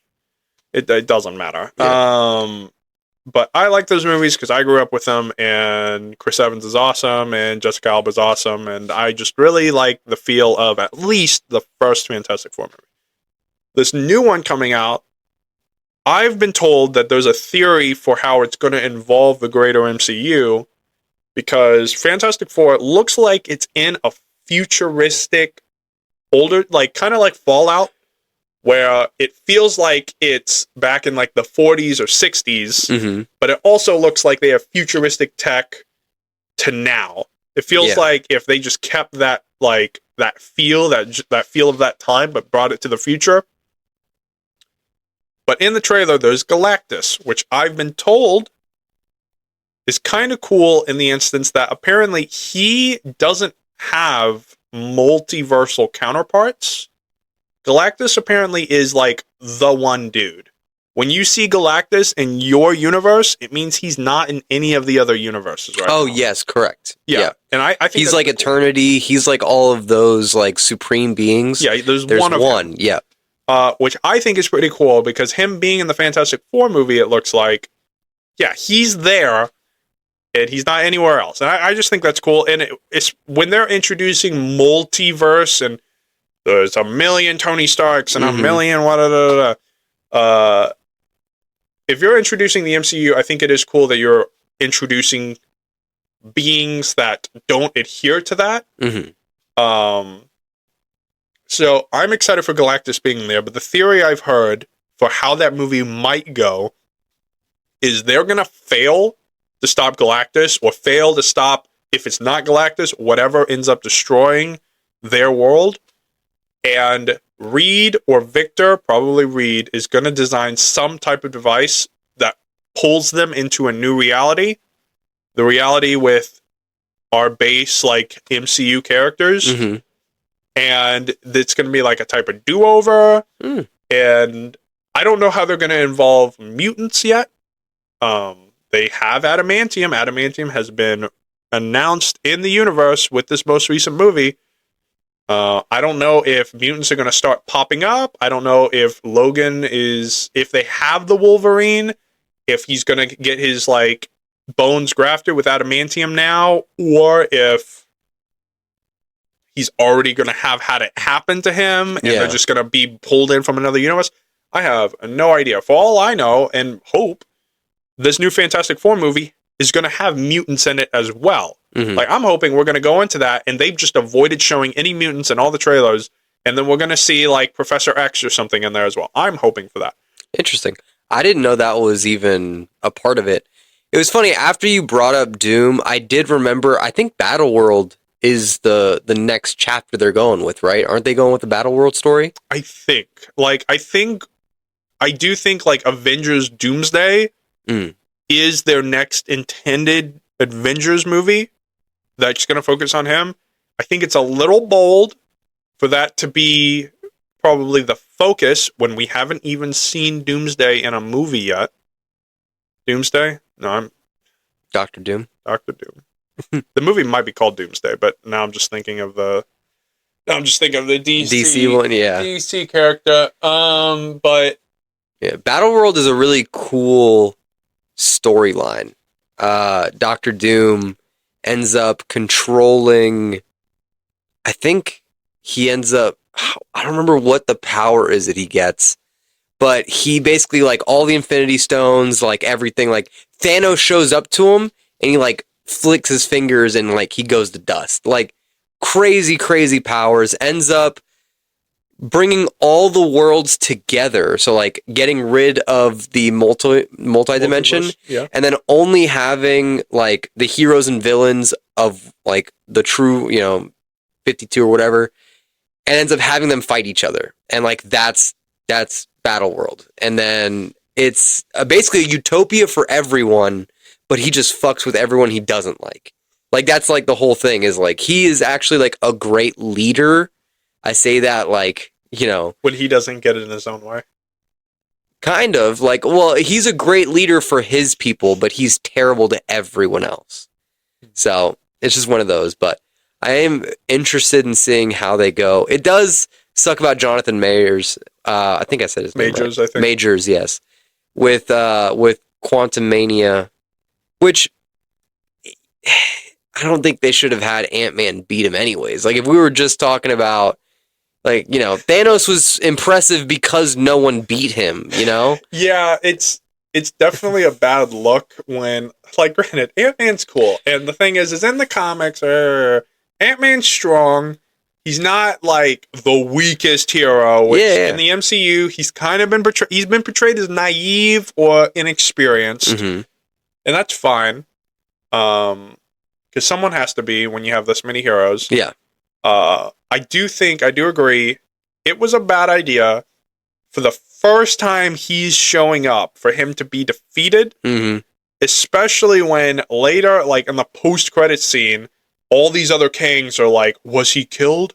Like, as if they're all collectively scared of him. Yeah, exactly. Like, there's all of you, but Ant-Man defeated him. Exactly. It's like, okay, buddy, are you saying Ant-Man being conveniently in, like, the quantum realm during Endgame and all that stuff, are you saying him being left out was actually to save us from him beating Thanos? Like, is Ant-Man actually super strong and could have defeated Thanos? I don't know. Like, yeah, it wasn't a good luck. I agree that is not a good luck for that. Especially if what they intended to do was just have a bunch of kings start, like, overwhelming everybody. Like, this one king was, even though he was the strongest king, he was defeated, but we'll just send up millions of kings and we'll win. Yeah, I do agree that's lame, and it sucks that he got dropped for what I hear. I don't know. I've not been following that case. I don't know if it's legit or not legit, or if it's kind of legit, but we're dropping it anyway. I don't know. From my selfish experience, it sucks that they started going that way, then had to drop him and do a complete change, and now it might feel like they're kind of like scurrying to try and get this next arc started up. Yeah, I'm sure. Like, it's It takes so much planning to set something up like that. Having to completely rewrite the entire like next phase, that does have to suck for Marvel. Mid-phase too. Yeah. It's like, yeah, that actually sucks. Marvel Rivals, they released the first two. They already released like Mr. Fantastic and Sue Storm, but I think literally like yesterday or the day before, they released Johnny Storm and the Thing. Nice. So in news for like Fantastic Four, yeah, they're in there. Do you know? Do they look how they're going to look in the movie? Do you know about that? No. Sue looks younger in game. Granted, the actress doesn't look old. I don't want to say that, but she looks older. Jessica Alba in those movies, like she looked like she was in her mid-20s or something. Like she looked really young. The current actress, forgive me for not knowing her name, but she looks like she's in like her mid-30s. She looks like she's older, more mature, but like shots fired by shots fired. Man, but like maybe that's a good play because Pedro Pascal looks like he's in his upper 40s. Yeah, no, I definitely get that. I think it's probably better. Not that this current actress, I'm sure, is going to knock it out of the park. I don't think she was chosen for her age, but I think it is still important that an actress younger wasn't chosen because I feel like it would be weird on a different level. Yeah, we have like Pedro Pascal alongside like a 20s actress and they're married. It's like, this is awkward. Especially their age is supposed to be similar. Like that's how they got to know each other in the comics. Yes. But they don't like Pedro Pascal looks like Pedro Pascal. The character for Marvel Rivals, it looks like they're pulling from comic books a lot more. Mm-hmm.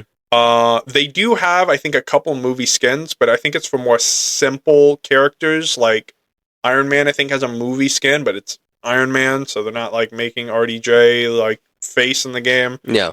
I think Namor has a skin from the second Wakanda movie. I didn't watch it though, because first Wakanda, that one had I can't remember his name. Black Panther. Chadwick Boseman? Yeah, Chadwick Boseman. Him not being in the second movie, I didn't want to watch it. Well, he was dead. Yeah. So I didn't want to watch it. I'm like, it really sucks he's dead, and now I'm going to have to watch a movie that he was supposed to be in without him. So this sucks. So it was good. Didn't watch it. I'm sure it was. I just didn't watch it. No, I understand. Yeah.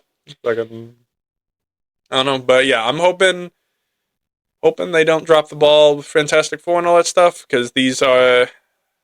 It's not purely subjective that recent movies have been worse. They've been received worse than earlier phased movies.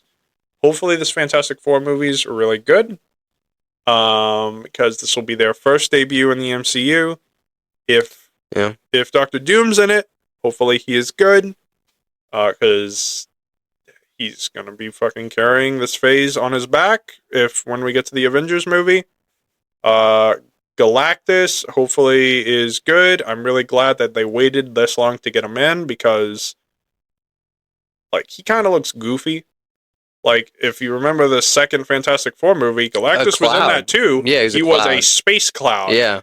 They were not confident in having this like big purple hat wearing looking dude walking around in their early 2000s like superhero movie. So they reduced him to a cloud.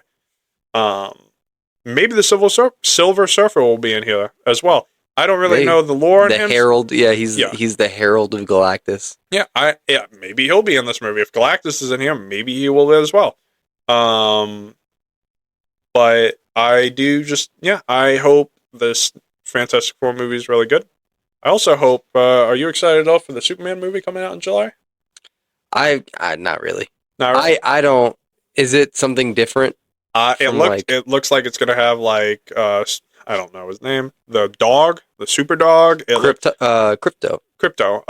It's gonna have. It looks like it's gonna have a bunch of like of other like DC heroes. Because it looks like James Gunn doesn't. I think he doesn't want to like restart the universe again. but he also doesn't want to have like another movie where it's purely Superman and like purely Lex or anything like that. Yeah, dude, they overdid it. Like Superman, I'm not gonna lie, like they overdid it. There's Superman and Lois, right? Or Clark and Lois, whatever. Yep. You've got Smallville, you've got all the different Superman adaptations. It's like Batman. Like, bro, I think we're good. Yeah, I don't know, like I don't think we need any more solo movies, and I think Superman bounces off better when he's bouncing off the other. I think he performs better in my mind when he's bouncing off of other heroes or bouncing off of more than just one villain in a movie.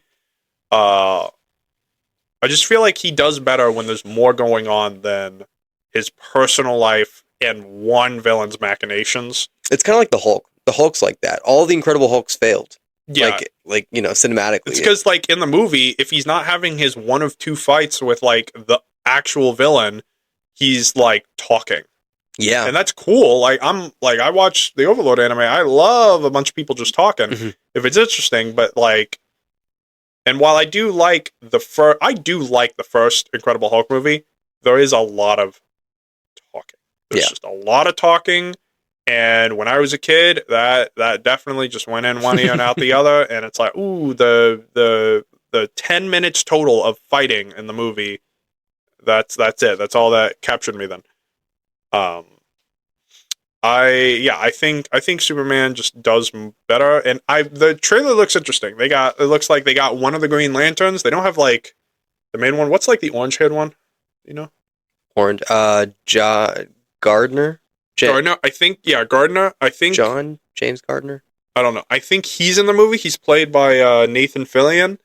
I think they got Hawk Girl in there. Oh, really? Nathan Fillion's doing it? I think he did the voice of the animated Green Lantern. Yeah, the other one, not Guy Gardner. Guy Gardner. Yeah, I think he's Guy Gardner because he has like a from my memory, he has like an orange bowl like of hair on his head. Like it doesn't look great. But Hawk Girl. I can't remember the guy's name, but he has like the black T on his face. The black T, Mr. Terrific? Maybe, yeah. He's in the movie. He's played by, if you remember X-Men First Class, the guy who could evolve like his body, like Darwin? his body adapt. Darwin, yeah. See, I know nerd stuff. You know nerd stuff. That actor is playing Mr. Terrific. Nice. It looks like they got Lex in there, though instead of calling it LexCorp, they call it Luthor Corp. I don't know why. I saw that when I went and watched Captain America as the ad. I was like, that's actually kind of weird that it's not LexCorp. But I don't know. Yeah, it looks like it's gonna be good. I hope because it's James Gunn making it. He made the Guardians of the Galaxy movies. Yeah. I can't remember. What did you feel about those movies? Guardians of the Galaxies? Yeah. I like them. I haven't seen the third one yet, but I like the first one and the second one. The first one I thought was really good. The second one was good, but like, no, they were good. I think they were both very solid stories.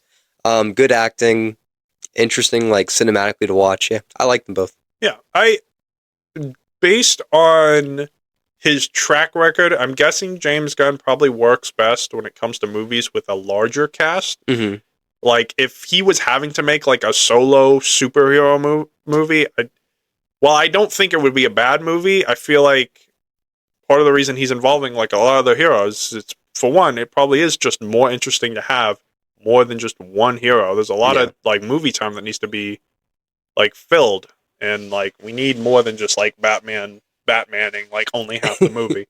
Yeah, I think that's the problem with The Incredible Hulk, The Flash, and Superman. Like, those three specifically, they're just OP. Like, anything that you throw at them, like, you know they got it. You know? Like, there's never... Because the thing is that with Batman, everyone knows he's going to win, but he needs prep time. Yeah. You know what I'm saying? And so you throw something at him that he can't prep for, and it's like, oh my God. Exactly. And then you're like, okay, there's actual risk. I mean, like, other than kryptonite, like, there's nothing for Superman. Like, genuinely nothing. The dude's a god. For the Flash, calorie intake, like, other than that, like, there's nothing stopping him. And then the Incredible Hulk, literally, there's nothing stopping him. And then different iterations, like he shoots out radiation. You know what I'm saying? Like it just depends, but yeah, there's no stopping them. Like Thor is very similar to that. Like, they had to put him against the God Butcher and then completely nerfed the God Butcher. Like they didn't even make him that hard of a. God, I didn't like that movie. Partly for that reason. Yeah, just like they got, bro. Why'd they have to waste that actor? I can't even remember his name off the top of my head. Batman. Yeah, Christian Bale. Christian Bale, yeah. Yeah. Gore the God Butcher. I mean, Gore is like the Necron sword, like there is so much they could have done with that storyline. And I think making it dark and like having it be like that, like almost horror filled, keep it going. Like there was no need to like, I don't know, lower that end to add more romance. Like I think you can include romance. That's fine. Like if that's the route you want to go, but like you had a real dark person, like, they had a very great way of showing how much hurt and pain he had and how much he wanted to hurt other people. They were like, nah, he forgives them. Like, yeah. All right. They should have honestly just dropped the romance and had it be like a platonic relationship. Like they tried to get together. It didn't work out. Mm-hmm. And now they are equals, especially because they're both Thors at that point. Like, hey, you two can care about each other without it being like some romantic like situation. Like, yeah, I do agree that I got kind of bogged down by that. And yeah, like from like have you seen the most recent Venom movie? No, I haven't seen either of the Venom movies. They in the most recent one, Null is brought up. Like, dude, Null is crazy. Yeah, he's not actively in the movie, but he is influencing the events in the movie. And he does have an on-screen appearance or two. Oh, really? It's like as the first symbiote, or is it a different? Like he's literally in his jail cell. Like, okay, the symbiote jail cell. Yeah. He is in that, and he is influencing the like events of the movie. So it's just like I don't know what they're gonna do there because I don't know very much at all about Null. Like in Marvel Rivals, there's a map that has like called Null's whatever. I hate that map because of the character I play is not very good on that one. But like, yeah, it's my understanding Null's pretty powerful. Yeah. Null is he was darkness. Like that's what like his lore was. Is he was a part of the world before there was light, and then as soon as there became light in the world, that's when he basically wanted it all to go back to the darkness that it was beforehand. But he was like that, like, eternity, like those creatures, there's one. And he created all the symbiotes. He also, when he created the symbiotes, they weren't necessarily evil. Like that wasn't necessarily the goal. It was just to create a supreme warrior. And that's why they're so aggressive. The Necron sword is his first symbiote. That's the first one that came out. Yeah. Null is a really, really cool character, and there's a lot that goes into his lore and his power structure. It's really interesting. Yeah, the thing is I don't know what they're planning to do with him because he's been kind of set up as existing. They kind of eliminate, like, okay, so, I'll go ahead. Spoiler alert. For the most recent Venom movie. You haven't seen the other ones. So just let it all out. I don't care. So, in the first Venom movie, Eddie dies at near the end of the movie, but Venom gets back on him, revives him, and then they defeat the bad guy of that movie, and they're good. Second movie, they're doing some other shit. Doesn't matter. They run into some other symbiotes, and then they get it done. I think. I don't remember the second movie. Anyway. Third movie. Null starts sending out, I don't even remember what they're called, but they eat like symbiotes and they hunt symbiotes. He starts sending out like these abominations because he's realized that there's a codex in existence now, which only happens when someone dies and a symbiote revives them. Whenever Venom is out and about, like on Eddie Brock's body, he is essentially sending out a beacon to all those abominations that there is a codex alive, and if they can bring that back to Null, it will literally unlock his prison. So Null is sending out all these abominations to try and like eat them or otherwise bring them back to Null so he can get free. Now that ends up getting like Venom ends up dying. Rest in peace. And the codex is gone as a result of that. So I don't know what they intend to do with Null. They had him be involved in this movie. I don't know if they're literally just going to leave it at that until they decide to bring him back, or if they're trying to build to something. Yeah. He seems like, it sounds like from what you're saying, seems like a pretty like Avengers level threat. Yeah. So I guess they're just going to put him on the shelf, I guess, until more symbiotes become relevant in the MCU. But I don't know. I don't know. We had Kang. He's no longer here. Yep. I guess we're about to have Doctor Doom. He's not even here yet. Correct. We had Null, but he was in a Sony-produced movie. So it had nothing to do. It's not going to have any connection. It's not going to have any connection, which is super awesome, because Null is super lame anyway. Like, why would I want him in the MCU? We also probably won't get Venom, except in the second movie, in the after-credit scene, he left a droop of himself in the MCU universe. So maybe he'll be there. Maybe, but it's just like, I get it. Sony wants to make money, and they made some movies that are enjoyable in certain elements, but like, at the end of the day, they don't service the MCU at all. And if anything, they kind of, in my mind, lower the odds of us getting like those characters in the MCU, because they're fulfilling the demand for Venom without actually putting him in the MCU. So like, I don't know if it's worthwhile as it was to get Venom in the MCU, because people have already seen him in 3 movies. For sure, and it's not going to be canon. Like, whatever happens in the Sony universe is not going to be the same that happens in the other universe. Especially with Venom, because like, Venom's gone. If that droop he left, if that ends up becoming relevant to like Venom being in the MCU, like, all the events don't matter. It's like... Correct. And also, how did that get in their universe? Like, it's supposed to be a different dimension. It's supposed to be a different dimension. It doesn't even really make sense that the droop was left when... So, in the after credits, it was essentially 2 after credit scenes, or it was an after credit scene in Venom 2, in the Spider-Man... in the latest Spider-Man movie of the MCU, where Peter... like, has Doctor Strange do the spell, and it brings everybody who knows Peter into the universe. Makes no sense that it brings Venom and Eddie Brock there. Makes no sense, because they don't even know who the fuck Peter is in those movies. But it brings him in, and in the after-credit scene, Venom licks the TV screen, showing Peter's real face. It's like, I like that guy. In the after-credit scene of the Spider-Man movie, it shows them getting, after sitting at a bar, they were doing fuck all during that entire process. After sitting at a bar drinking, they get pulled back into their universe, but Venom left a goop, which probably shouldn't have happened, because that should have went back. Yeah, correct. It doesn't make any sense. Honestly, I don't see it. Like, I see that being put on the shelf and just never used again. Like, they'll probably introduce Venom separately again. Yeah, different Venom. Do with that. It's like, I don't. Look, Sony made a couple... I don't think they made any objectively great movies, but they made some enjoyable movies, and that's great. Did you like the Andrew Garfield Spider-Man? I could see the criticisms people had with it. He acts maybe a little too cool. He doesn't look like... He doesn't have to look like a nerd, but maybe he should look normal.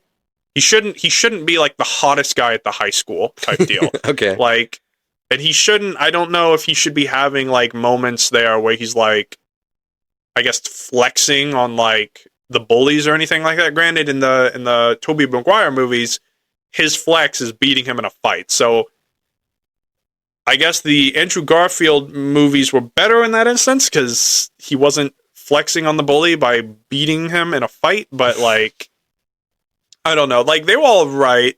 I think like, I liked Electro for all the problems that were in that movie with Electro, and just in general, it being rushed. I do like Electro in that movie. I think Green Goblin was wasted, or the Hobgoblin was whatever his name is. I think he was wasted in that movie because of what they were having to do. Wasn't there another villain in that movie? Not Sandman, right? No, that was the previous one. It wasn't as rushed as that movie, having like 3 separate villains. Not the Rhino. Yeah, not the Rhino. No, but the Rhino was in that movie. Yeah. At the end. As a mechanical one. As a mechanical one. It wasn't the Rhino. So I don't know if that's like a haha or if that's their version of the Rhino. No, I think that's their version of it, yeah. Yeah, okay, that's lame. But what else? I thought the first Andrew Garfield movie, I thought that was fine. I didn't have any problem with how the lizard looked, as some people did. Though I have in the Spider-Man video games, I have seen other versions of the lizard that look a little cooler in my mind, like him being a little bit more quadrupedal and like being bigger. Yeah. In the movie, he was kind of small. I don't know. Like on the emotional aspects, I think the Andrew Garfield movies like did pretty good on that, like by setting the stakes and like having like suspense and stuff like that. They want this newest Captain America movie where it's like, we've revealed the villain, we're going to give you no time to consider what his plans are because he is going to introduce them or the hero is going to exposit them to you. Going based off that, what do you think of like we talked about it actually a while ago. Spider-Man, not No Way Home, the animated one. Across Spider-Verse? Yeah. Like the ink spot or whatever the hell his name is. Like the Spot. The Spot. What? Why? Like I don't know. As far as villains that you could have gone with, seems like an unnecessary one. I feel like maybe the fact that he was kind of a throwaway villain is to make the subversion, like this throwaway villain's actually a huge problem now. Yeah, and then like that way when you go into the Prowler being the Miles of the different dimension, like maybe that was supposed to be like, oh, like this is the big baddie for the next movie 3. Which is that happening? I haven't heard anything about it. I heard it got delayed a little bit to give like the animators more time because honestly, like I heard it and I would believe it. It takes a lot of time for them to animate those movies. I heard with Across Spider-Verse, some of those like scenes that they were animating until like the last week. Because like, for example, like when he's like rushing out of the cafeteria or rushing out of the Spider-Man base, there's a lot of details in that scene. So much, yeah. That's like a 3-minute scene or something just to get out of the building, and then like an even longer scene when you're involving all the other Spider-Man like in being chased. Like that was probably took a long time to make. I imagine the next movie is coming out. I don't know if you've heard anything like about the actor, like the voice actor for Spider-Man. Like apparently he's been a little weird on Twitter, just like like he's just been like, I guess role playing is the most accurate thing. Like on Twitter, he's been role playing that him and like the voice actress for Gwen are like together. Okay. Even though she's married. And like apparently he was taking his shot with like the Elizabeth actress in the MCU, the first Spider-Man movie in the MCU, like his girlfriend, daughter of Vulture. Oh. Like apparently he was also making some like, I call it role play because he's like acting like they're together and stuff like that, which is kind of weird. Or was stated to be like the voice actress for Gwen was like, hey, it's a little weird. Like maybe don't do that. I don't think that's impacted the movie per se. And I don't think it's going to have stopped him from being in the movie. It's just like something weird. And yeah, I think it's just been delayed to like give them time to really nail it. I'm hoping, like, I don't know what they're going to do with the Spot. Having like been reminded of it, I did see the Spot in a previous animation from like 2002. Like those era, like I remember when I was watching when I was younger, the Spot actually shows up as like a villain in that animated show.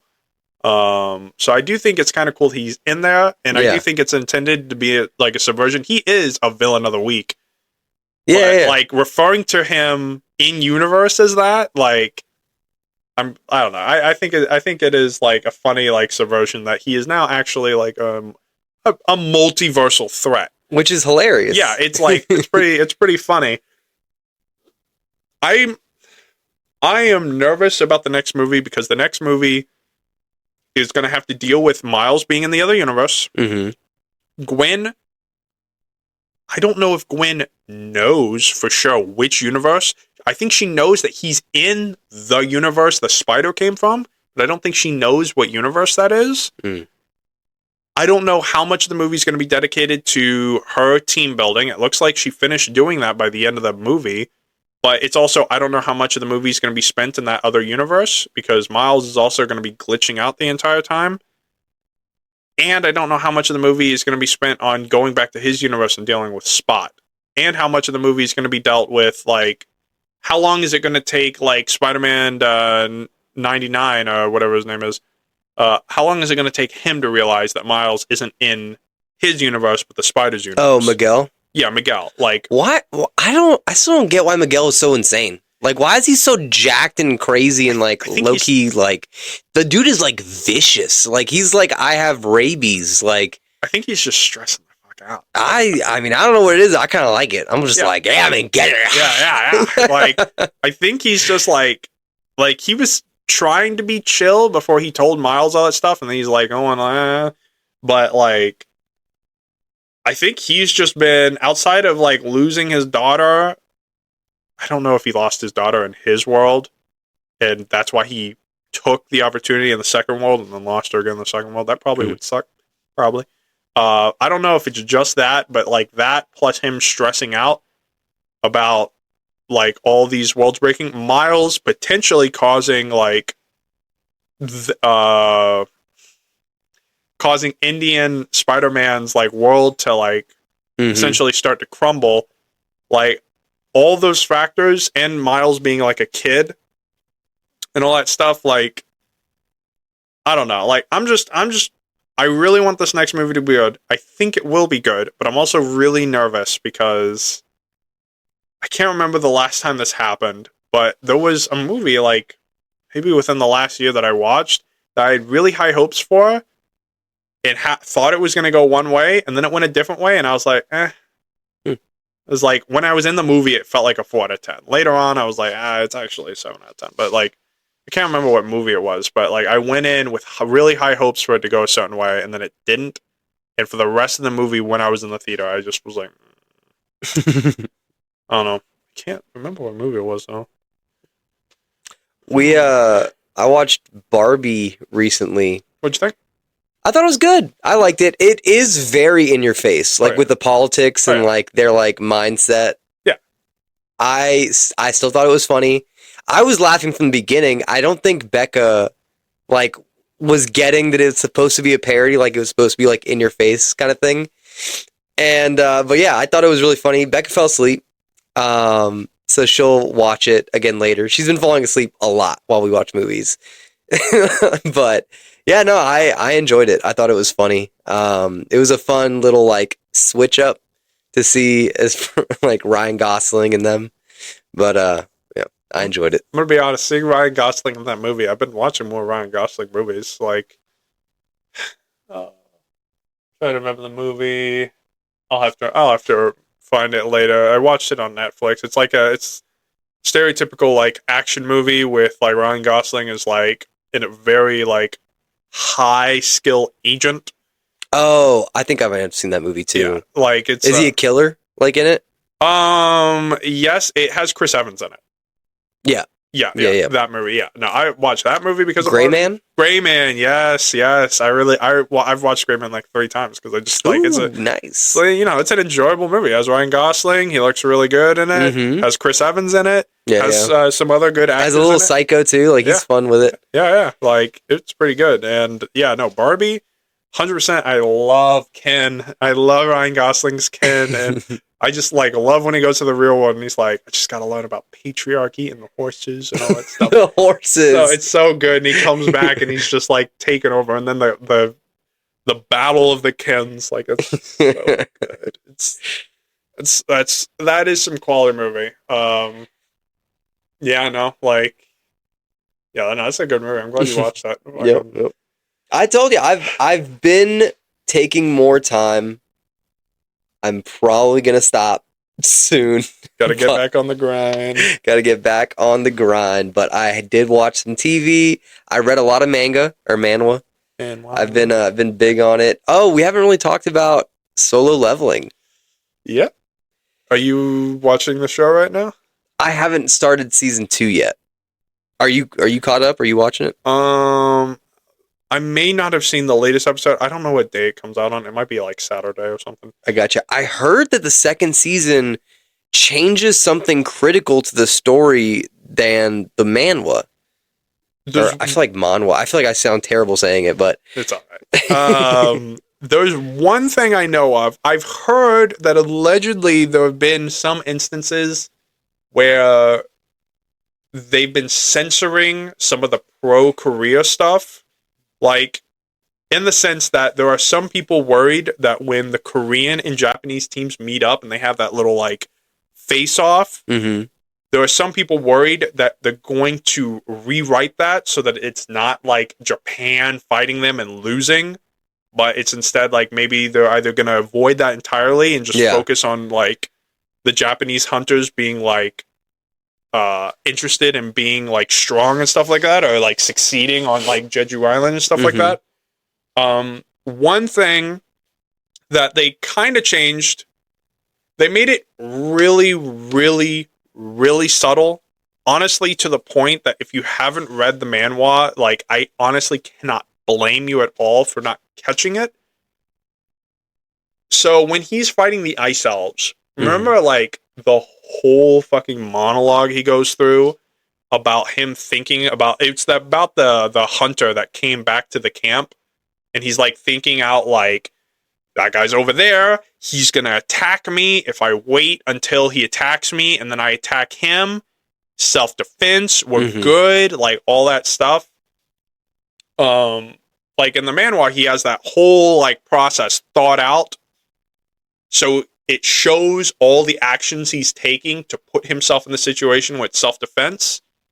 In the show, it just shows, like, the sword by his foot. Then it shows him kicking and creating, like, a spray of snow. And then it shows that guy running at him with the sword. And then he stabs him. It doesn't really show that, like, he was being very malicious about it. Yeah.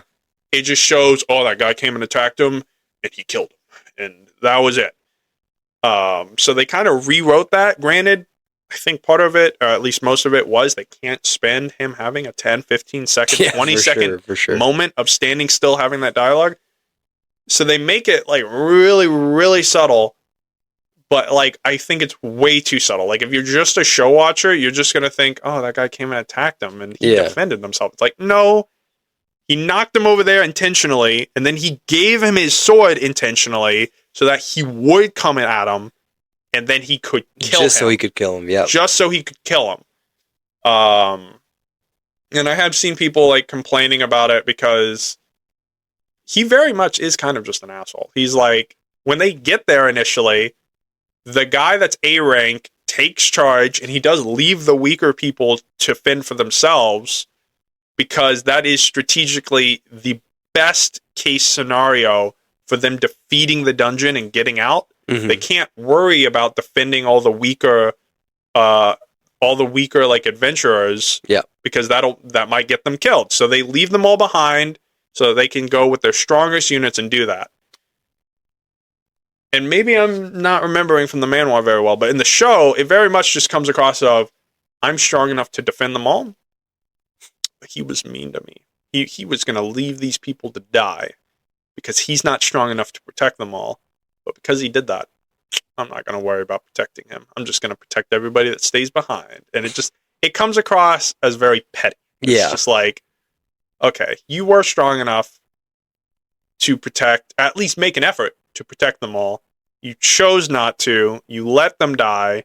And then when that guy comes back, he does get the wrong idea. And he does fly off the handle. But then you're like, I'm gonna kill him. I'm gonna put him in a situation because I'm so much stronger than him. I'm gonna put him in the situation so that it's reasonable for me to kill him. Yeah. When you could disarm him and knock him out and be done with it. Instead you do that, and it's like, but he is his first human soul. Like true. Slave or whatever. That's true. And that was a test. Like in the manhwa, it probably does go into the description of how like he wanted to test that. In the show, it doesn't. And the thing is, too, it's just like, granted, like, he was trying to be a little defensive about his abilities, even though the very next thing he does after that gate is get his abilities tested again. So everyone knows that he's really strong after that. Yeah. But, like, it is, like, from reading people's comments, I'm like, yeah, no, he is being just extremely petty right now. He could have taken a stance when the A-rank guy was like, okay, this is what we're doing. He could have been like, no, I am stronger than you, and he easily was, and he could have just taken control there and been like, no, we are going to do something else here, and more people probably live, but him just not giving a fuck, and then getting mad and being petty and getting that guy, it's like, whatever. At that point, it's like, I don't know. Like, other than that, I think there have been some other things that have been getting either censored or rewritten so that it doesn't look like Japan's weaker than Korea. But I haven't noticed them when they've happened. So it's either other people noticing them who have read the manhwa more recently, or it's other people making shit up. But I got you. I heard the manhwa, it ended differently. Like, they revisited it and changed it from the original ending. Have you heard about that? So I think it's Solo Leveling Ragnarok or something like that. I think he's making a continuation. Well, no, the original guy died. Oh, what? Yeah, the original author is dead, right? Oh, unless I'm crazy, yeah. I mean, I don't That's why it ended so suddenly, as he was sick, and from my understanding, he ended up passing away. That sucks. I think they are making a new... They're making a new manhwa, and I heard that the first 300 chapters of that new manhwa are going to be the epilogue of the Solo Leveling.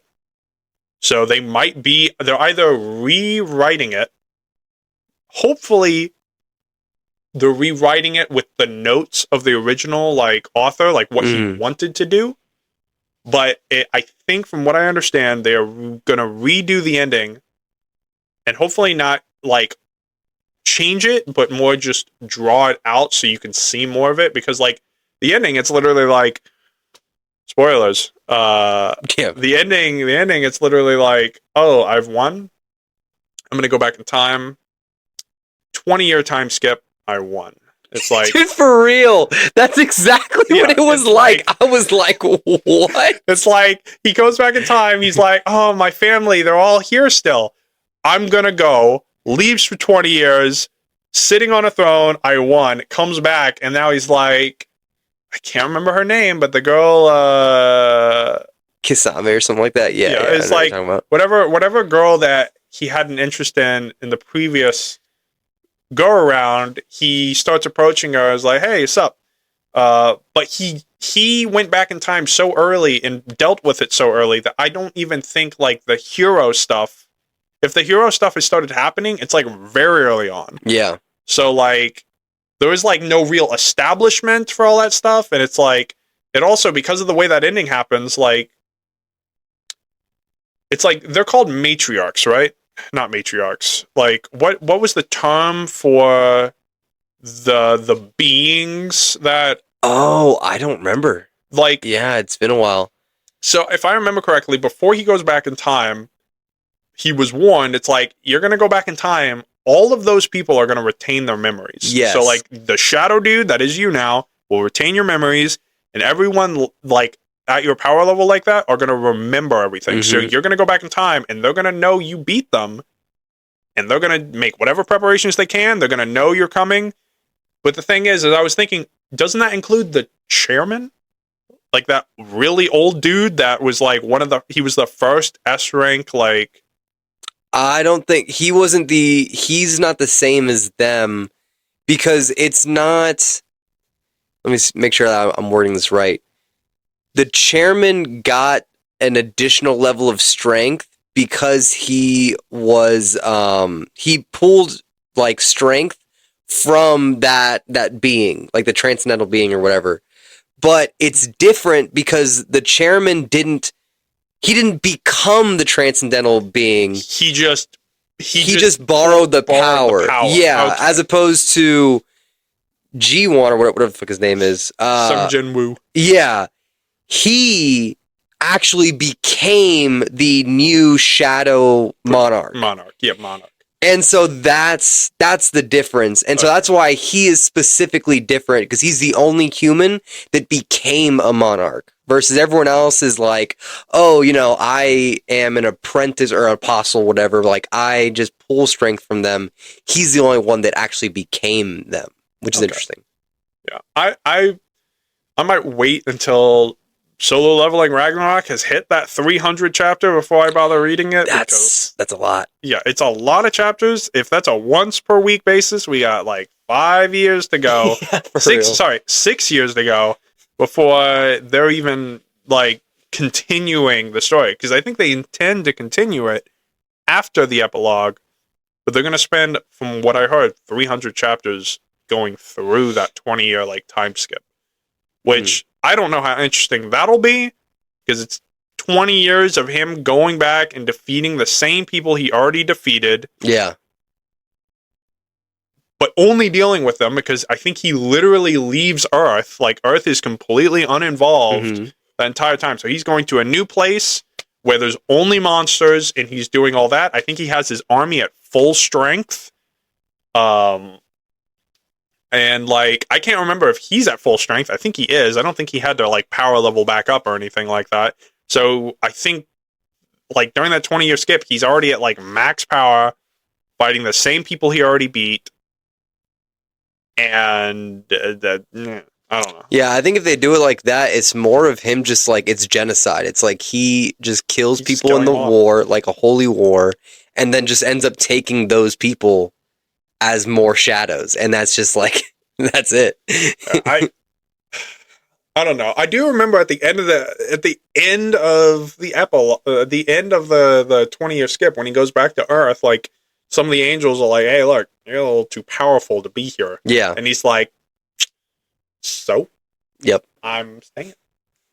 But as a kid, yeah, it was weird. It was weird. Yeah, as a kid too. Yeah, it's extra weird because then you got to involve the fact that, like, when he goes to talk to the girl again, he's technically like a 40-year-old in his mind. He's lived like 40 years of a life. Additional, yeah. So he's probably like 60. Well, he wasn't like 40 originally. He was like probably in his 20s, but like he's getting back up. But he did it twice, right? Because he did the 20, and then during that 20, he ended up dying. Doing that, going back, doing it all over again, but then he has to go back and do it again, and that's when the kid one is. So that's like, my man is like 60 years old mentally in the body of a child. He's like approaching what I can assume is a 17-year-old girl, like, sup. It's like, look, the story can portray you as super chill dude. You're definitely not Kevin Spacey or anything like that.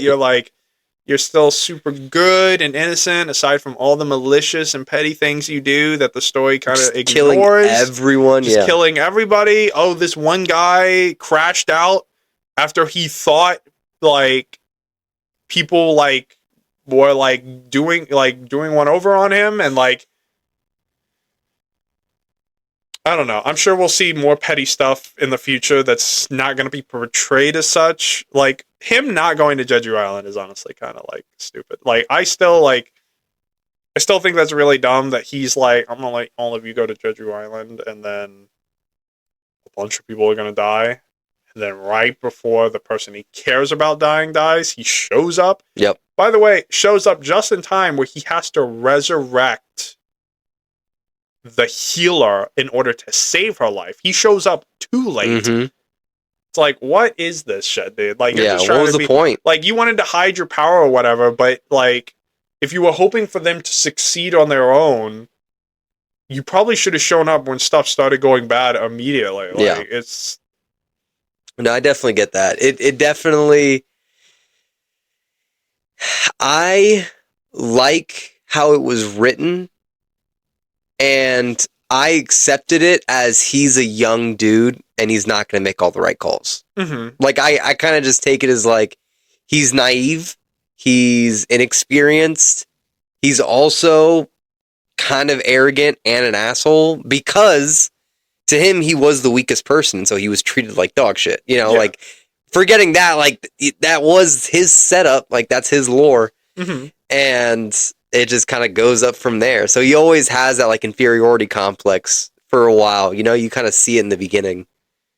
But I don't know. I'm excited for these next couple episodes. You should, at some point, if you're gonna start grinding again, then I would say wait till season 2's over and then just like binge watch it. yeah, So you take, like do whatever, or you could binge watch what's out now, and then like you're only taking 20 minutes out of like your next couple weeks to watch it. But yeah, I don't know. Like Solo Leveling is, I think, one of the most watched shows right now. I think last year it was the most watched show, most watched new show. But yeah, I'm hoping Solo Leveling. I'm personally waiting until I want to spoilers again. I'm personally waiting until he goes to America and all that stuff, because I want to see him deal with like the older brother I can't remember and deal with Mr. America and all that stuff. I want to see all that happen.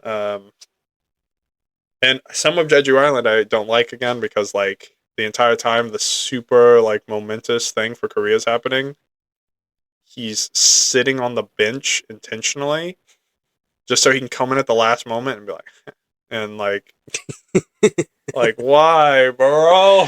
This isn't even like it's a Japan like thing only, and you're coming in to just do that. It's Japan and Korea, and most, if not all, the Japanese hunters are dead. Like you let all these S tier hunters die, and then you let like a couple of the Korean ones die. Only the healer one actually stayed dead. Yeah, and that was at request of the other dude. That was at the request of like the White Tiger dude. He asked to let him stay dead because he wouldn't want to be a ghost. Correct. Yep. But it's just like, brother, like he didn't fucking know. Like it's like I don't like, when I initially read it, I was like, oh, that's cool, but now I'm just like why are you such an asshole, bro? Yeah, like, man. That's how it is, big dog. It's how it is. That's how it is. That's the. I'm just hoping that when Solo Level finishes, or even before it finishes, we don't start getting like.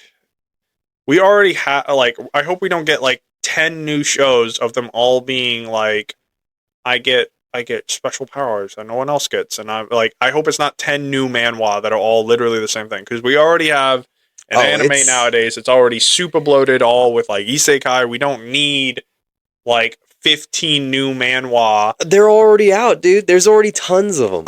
Like animated? No, not animated. That's what I mean. Just out of the manhwas, like there's already a ton of them. Oh yeah, I know. Which is why I'm sure hoping some of them are gonna get greenlit. I hope some of them are good. Like in all honesty, like some of them are solid. World After the Fall, really, really good one. Omniscient Reader, another good one. Sure. Like, and I'm not saying that those are the exact copies or anything, but it's. I think in a vacuum, those are really good. I think when they're like put side by side with the rest of them, I think they just are way too similar. Like, granted, Omniscient Reader is like, it is different to a degree, but it's still like the problems I have with it, where it's just like, it's always like the main character is always one step ahead every time. Or in the times where he's not, he's like, guess I gotta try this time. And then he wins. Like, it's, I don't know. It gets way too tropey. I can only take so much of it. I definitely get it. Are you caught up at all on Omniscient Reader, by the way? I stopped, and I think I'd have to pay for like the subscription to now catch up and stuff like that. No, it's still free. Well, we'll see that. But no, Yeah, I'm staying, the only thing I'm reading and staying up to date on is Chainsaw Man. Nice. Still reading Chainsaw Man. Hell yeah. Yeah, me when I remember that I started reading it like 2 years ago.